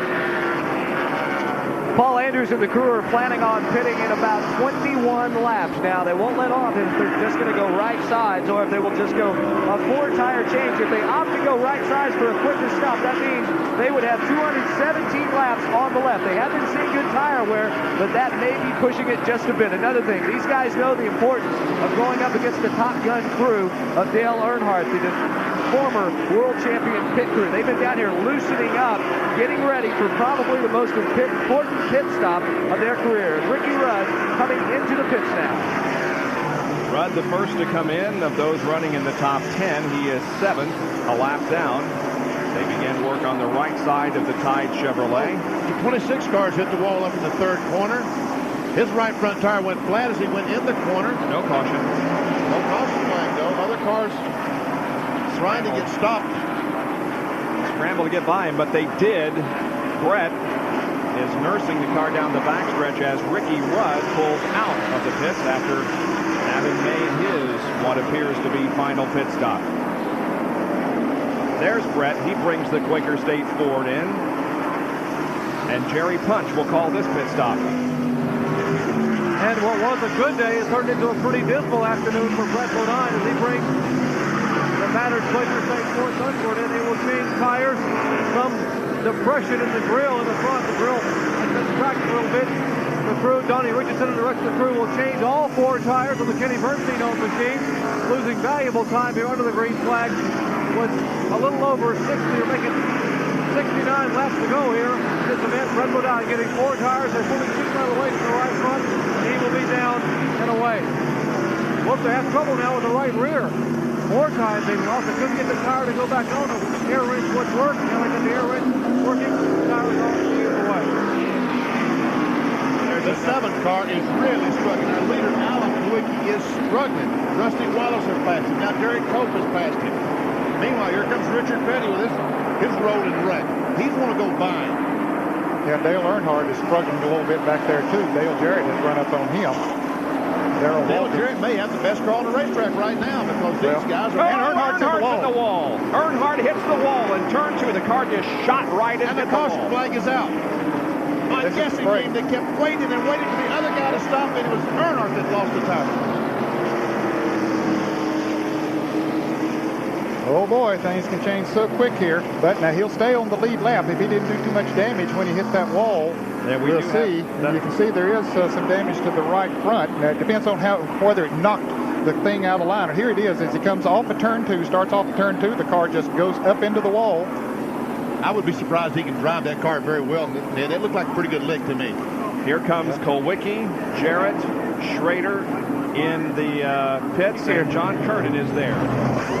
It will be a 4-tire change now for Alan Kowicki. He's over the line. He's over the line. He has to back up right there. That would have been a severe penalty. Now that he's taken the time to back it up, NASCAR says that's okay. Go about your work. It will be a 4-tire change. They are not having to do it as Dale Earnhardt comes down pit road into his pit for service. Kowicki has right side tires on. That delayed him just a little bit. It may give a break to Dale Jarrett, who is off the jack and headed down pit road. Left side's going on Alan Kowicki. Dale Jarrett will take the lead. Now let's go down to Dale Earnhardt's pit and Jerry Punch. This is the kind of luck that Dale Earnhardt has had all year long in 1992. They had just called him back to come into pits when suddenly they heard that explosion in turn one. The crew and all of us looked to the left. We saw Earnhardt's car speed up off the track and come against the fender. The field now coming out of turn 4. They're going to have to hustle. He'll lose a lap. Kurt Shelburne trying to get that fender knocked away. And the NASCAR officials standing there, they had the go sign, nope, now the stop sign. So Dale Earnhardt will go 1 lap down, but he has already made up 2 laps today, and he will lose now another one in the pit by virtue of that damage to the right front. And you could almost hear Dale Jarrett as he went out of the pit saying to himself, now take it easy, don't exceed the speed limit. I'm going to have the lead when the green comes out, and he will. And we're just a few more laps from the resumption of this race. Dale Jarrett will be the leader.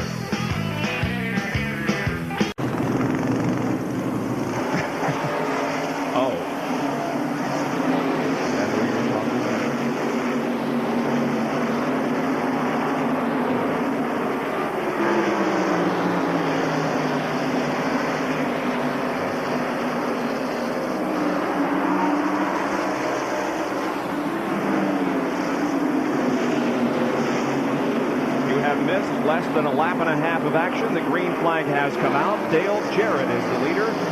Alan Kowicki running in second position. Dale Earnhardt remains on pit road. And the 28 car, which normally is driven by Davey Allison, has gone onto the racetrack under the command of Sterling Marlin. And this is Dale Jarrett's first time to lead this year. Dale Earnhardt led earlier for the first time in 1992. Look at Joe. Joe's watching. You're looking good, Joe. The guy's on about the 20. Does look like he's contested, but he could trip. He's got 60 more laps to go. And John Kernan is on pit road. Bob, we talked about the rain yesterday. It washed out practice, limited practice, but Dale Jarrett was one of the Winston Cup drivers who competed in the Busch Grand National race. Even though those cars are lighter and they may drive him into the turns a little bit deeper, Dale told me this morning that he thought that would give him an edge over a lot of the other drivers. He said he knew what the track would do and how he could set the car up as the race went on. And as you see, he is pulling away, so they've got the right setup. So he did learn something maybe during the Grand National. What did he finish? Third yesterday? Finished fourth. He had a right front tire going down near the end of the race, and he was running third and dropped to fourth. There's Kowicki in second spot. I don't think Kowicki's losing any time right now to Jarrett. I don't think he's losing any, but he's not gaining. Doesn't look like he might be gaining that much either. Just 4 cars are in the lead lap now. You are just joining us here at the top of the hour. Stay with us, and we'll take a look at some action that occurred a lap ago, and the 8 and the 6 cars came together. That's, oh yeah, some rubbing there between Dick Trickle and Mark Martin. Trickle is running in 5th place now in the 8th car. He and Terry Labonte both having good days. We'll have another field summary for you. Again, if you're just joining us at the top of the hour, 3 o'clock Eastern time, we're glad you could join us. Watch for your favorite driver here as 4 cars are now on the lead lap. We've only got a little more than 50 laps to go, and it's anybody's race, at least those on the lead lap. Well, I tell you, Bob, it's not often that we see cars in the top 10 that are 3 or 4 laps down, but with all the things that's happened here today, it's not really that surprising. Alan Kowicki now beginning to close in a little bit on Dale Jarrett. Some of our spotters tell us that Terry Labonte has caught 2 caution flags today with flat tires. The tires were flat when he went into pits and changed the tires. And he's going to gain some in Winston Cup points because Allison, Elliott, and Gant all have had bad days, and Terry has once again had a very good day. The 3 car of Dale Earnhardt, one of those who has had a very big disappointment here in the closing stages of this event. He's sitting on pit road right now, hit the wall out in turn number 2 a few laps ago, and they're still trying to get that car in a position where they can put it back. And the Bill Elliott win streak will definitely end today, as you saw in our field summary, as Bill has had a myriad of problems. Ned, that 7 car is getting closer and closer to the Interstate Battery Chevrolet. He's moving in, no question about it. And as Dale goes around the 52 car, Allen moves even closer. Earnhardt goes back on the racetrack. There goes Jarrett by. Then in turn 3. Dale Jarrett had his first career top 10 here at Bristol in April of 1987. He finished 10th in that event. Just a couple of car lengths. Of course, only victory last year at Michigan International in one of the most incredible races that we have ever televised here on ESPN. He is closing in rapidly on Dale Jarrett. Closing to less than a car length now and looking to the inside coming off the second corner. Kulwicki trying to take the lead from Dale Jarrett. On new tires, Kulwicki's car is definitely, all day long, he's been the fastest car on the new tires. Now, if it goes green the rest of the way, who knows? If they get heated up, I think Kulwicki will get by Dale. Maybe not, though. Dale will try to keep him back there. He'll make it work for it. Yep. Kulwicki looks on the inside, trying to see if he can get a bite, get position down the straightaway. Now, Dale now he moves up there again. Right before that caution came out, he had found that high groove. And it really was working for him, and he was picking up on Dale Earnhardt, and now he's moved back up there again. So let's see if that's helping him. No, I don't think it's going to help him enough. If they didn't touch, they came very close. They really did. Kulwicki now will pull alongside of Jarrett, coming out of the second corner and down the backstretch. And Hooter Ford is really working. And let's see, they're still side by side. They're touching. The fans are loving it. First time we've seen cars run side by side here for a full lap, I believe, today. Boy, Jarrett is hanging tough. That high groove is working for him. Yeah. He stays in front. He needs to stay up there in that high groove. Let Allen have the low groove there.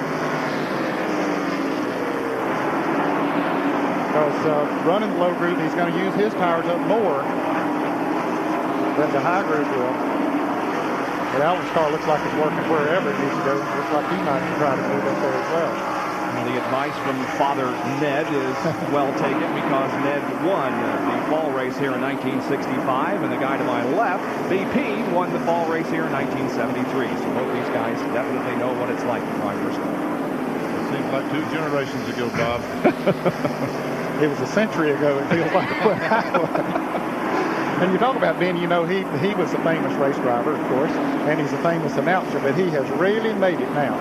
Yeah. He's in the Vortex comic book. I noticed that. Yeah. And you and I are mentioned. I can't believe it. First time I've ever been in a comic book. 460 completed. 40 to go at Bristol International Raceway.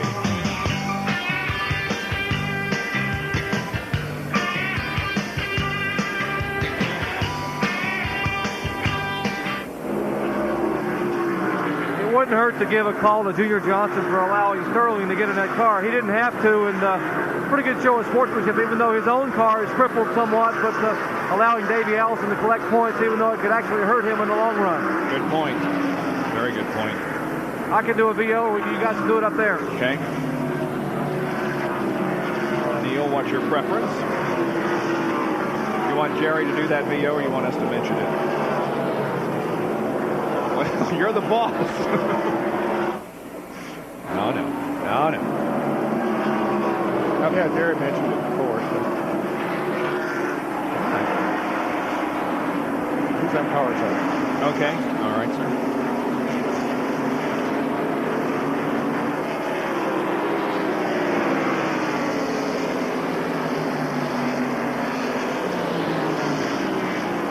Dale Jarrett continues to lead in the Food City 500 at Bristol with 35 laps to go, and a Big A Auto Parts on-track interval showing you how Kulwicki cut down the interval between himself and Jarrett on laps 447 through 451. It was 0.8 seconds, and then it was reduced to 0.3 of a second, and now it is about a car length and a half. Although I'll tell you, Dale has held off the advances well and now appears to be pulling away just a little bit. Well, that outside groove is working for him, Bob. I'm sure his spotter told him, hey, get back up there. You knew how well you were running before the caution came out with old tires on, so get back up there to save your tires up there. Allen has gotten under him a couple of times, but just couldn't make it stick down on the inside.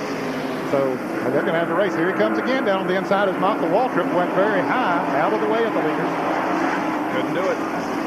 We talked about several drivers who needed to change their seasons around. At the very opening of the broadcast, Jerry Punch mentioned about Dale Earnhardt and Dale Jarrett, and Dale may be turning his season around here. He continues to hold off Kulwicki. If he gets a top 5 finish, Bob, he'll turn his season around because he hasn't had one. He hasn't had a top 10 so far this year. And Jerry, let's get a call to Junior Johnson, who's allowed Sterling Marlin to replace Davey Allison in that 28 car. You really have to, Bob. You know, Junior really showing a lot of sportsmanship, even though allowing his own driver, Sterling Marlin, to get in Davey Allison's car could actually hurt him in the long run because Bill Elliott's car is somewhat crippled, not running around at full speed. And by season's end, those points could cost them possibly a championship. So a good move, a very sportsmanlike move for the legendary Junior Johnson. There is Sterling Marlin driving the Haviland Ford number 28.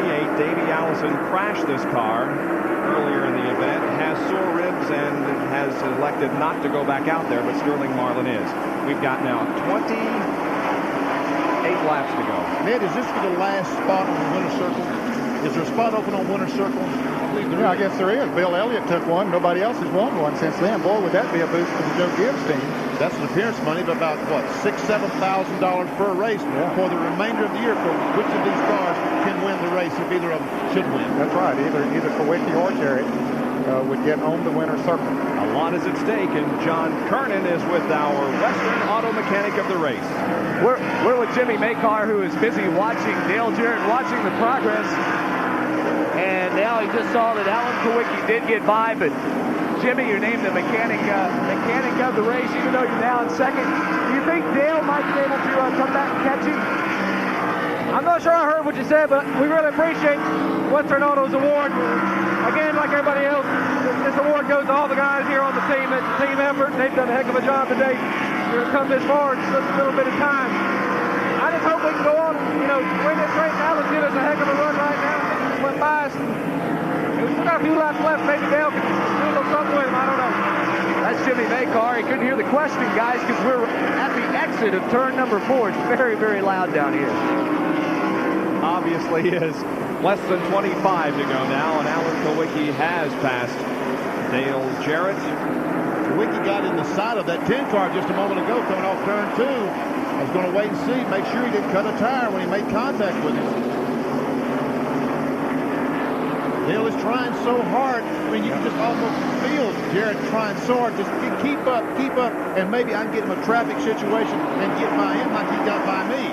Yeah, but he doesn't want to try too hard to get, he's running on a fine line, both of them up there on that high groove. Boy, just as we've seen Hut Strickland a couple times today up in turn 4, just 6 inches too far up there, and you're in deep trouble. Ken Schrader's still running third in this race in the lead lap. Terry Labonte is fourth, also in the lead lap, and in 5th place is car number 8 of Dick Trickle, who is 1 lap down.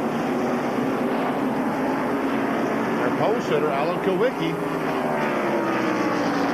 Like Bob said, he can take off the Unical Challenge, $22,800 plus the winner's circle. This could be a huge, huge payday for Kulwicki. Sure could. The race probably pays $60,000, $70,000 to win. 20 races times 7,000, another 140, 50,000 in winner's circle money, 23,000 here. We're talking about a $250,000 payday for Kulwicki if he can hold on. 19 laps to go. 19 to go for Kulwicki. And since he doesn't have to split it with anyone, he's the owner and driver. Yep. Big leg. Get him to pull away a little bit from Dale now. He has the faster car. I don't believe there's any doubt about it. Dale did a good job of holding him off for a long period of time, but he sure did. Just didn't quite do it. Schrader's about a half a lap behind in 3rd place.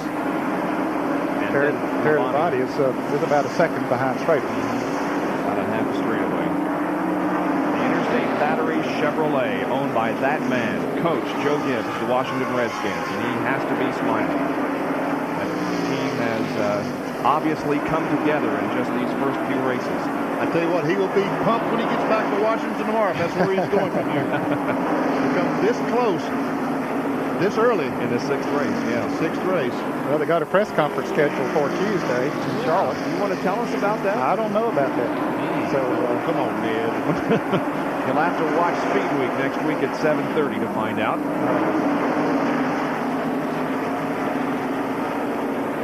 15 laps to go. Kawicki's not pulling away.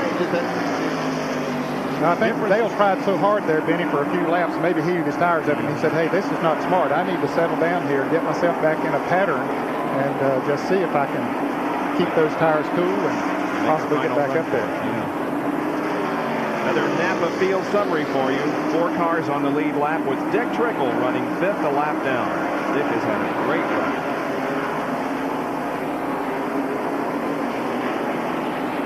Now there's some heavy traffic directly in front of the Hooters Ford. There he's going by Greg Sachs. And other traffic in front of him, that's the 66 car Chad Little below him. Hutch Strickland directly in front of him, the Rebestis Buick. Hutt moves over and lets Allen pass on the high side. Yeah, every one of them moved down, gave them plenty of room up there on the high side. As physical as this racetrack is, I'm sure all these drivers want this baby to be over. And they've only got 11 laps before that happens. You can see that's the green and black car right behind 7. That's him. Dale Jarrett in 2nd place.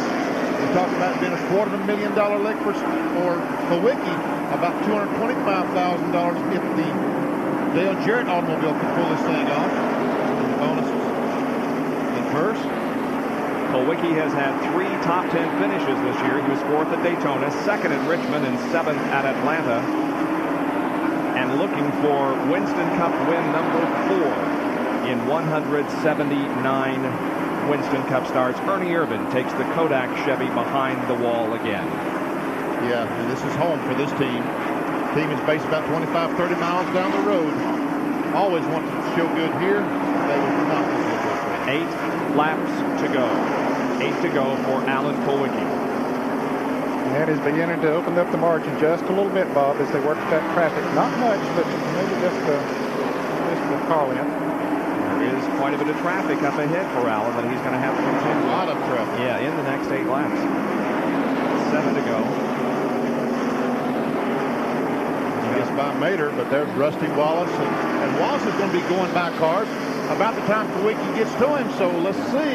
Well, that is a lot of traffic up there. This could be interesting, fans. Don't go away. Oh, Rusty moves over. What a great move by Rusty. He saw Kawicki coming, moved over, let him go. Everybody just pulling down to the inside lane, slowing down, letting the leaders go. Now Rusty, he saw Jarrett coming, so he pulls down, lets him go as well. Now less than 5 circuits remaining on this half-mile racetrack. Well, I tell you, Kawicki's counting every one of them.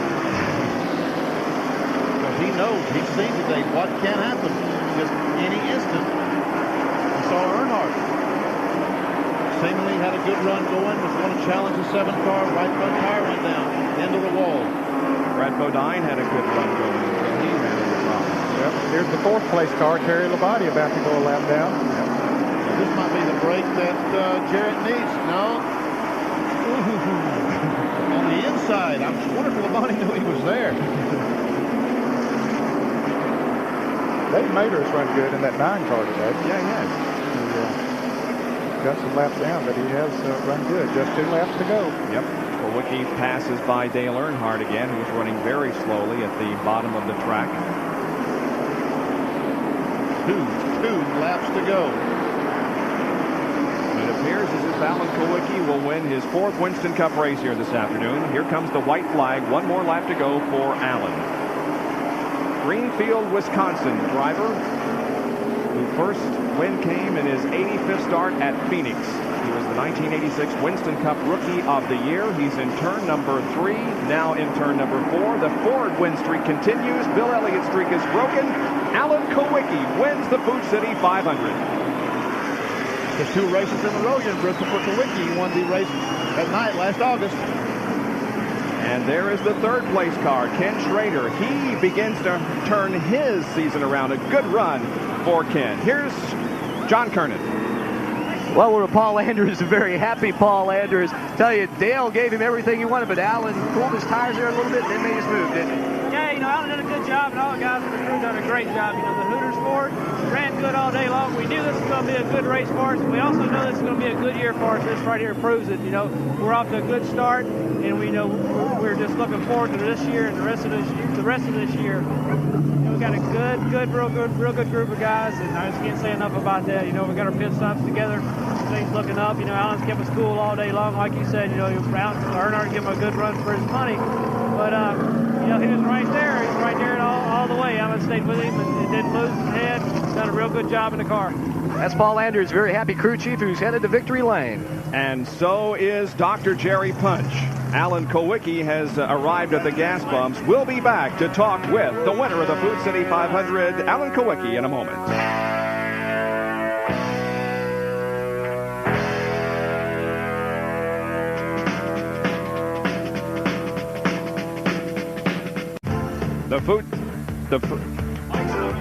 The Food City 500 at Bristol has been won by Alan Kowicki. Dale Jarrett finishes second, then Ken Schrader, Terry Labonte, and Dick Trickle finished in fifth position. Our Speed World coverage being brought to you by Valvoline. People who know use Valvoline. And by Autolite Spark Plugs, guaranteed for 2 years no matter how far you go. So the sellout crowd, record crowd for a spring race begins to file out of this racetrack. And here is our Kodak Winner's Circle interview and Jerry Punch. After climbing out of the car and a big drink of cold Gatorade, Alan, congratulations on a tremendous effort today. Yeah, thanks. It was a great run for us. That's probably the strongest I've ever been for a whole race, and the car worked great right from the drop of the green flag. Just as good as it did in qualifying, really. We didn't change very much, and we just had a good run there. I almost messed it up for myself there. We just went over the front line a little bit on the last pit stop and backed up. And Dale Jarrett gave me a good hard run at the end there. I had to work pretty hard to get him, but we pulled off a pretty good move in traffic to get it. And I just want to thank my sponsors, Hooters Restaurants, Naturally Fresh Salad Dressings, Classic Mixes, and Ford Motor Company, and the whole team, Paul Andrews and Danny Glad, and all the guys on the crew in the engine shop, Ron Vaccaro and Randy Clary. And also want to say hi to Jeff Bison, Tony Gibson, a couple of crew members that had to be back with family situations today. I'm sure they're missing being here, but we got a good team, and we're looking forward to the rest of the year, believe me. Special day for Special K, Kowicki and Victory Lane. Let's go to John Kernan. Well, with second place finisher Dale Jarrett. And Dale, you got a smile. Looks like you won this thing. Well, we came close anyway. Center State Batteries Food Line Chevrolet was good all day, and we were a little loose at the first, but my man in the pits, Jimmy Maycar, got that fixed, and the car tightened up a little bit on that last. I thought I might could hold Alan off, but congratulations to him. And before we get off here, I got to say hello to Kelly and Natalie and Carson, who are back home. They couldn't make the trip because Carson's got the chicken pox. All right, Dale Jarrett, second place. Feel that his season is turning around. It's 6 in a row for Ford at the beginning of the season. That ties a record set by Hudson in 1952. Back in a moment.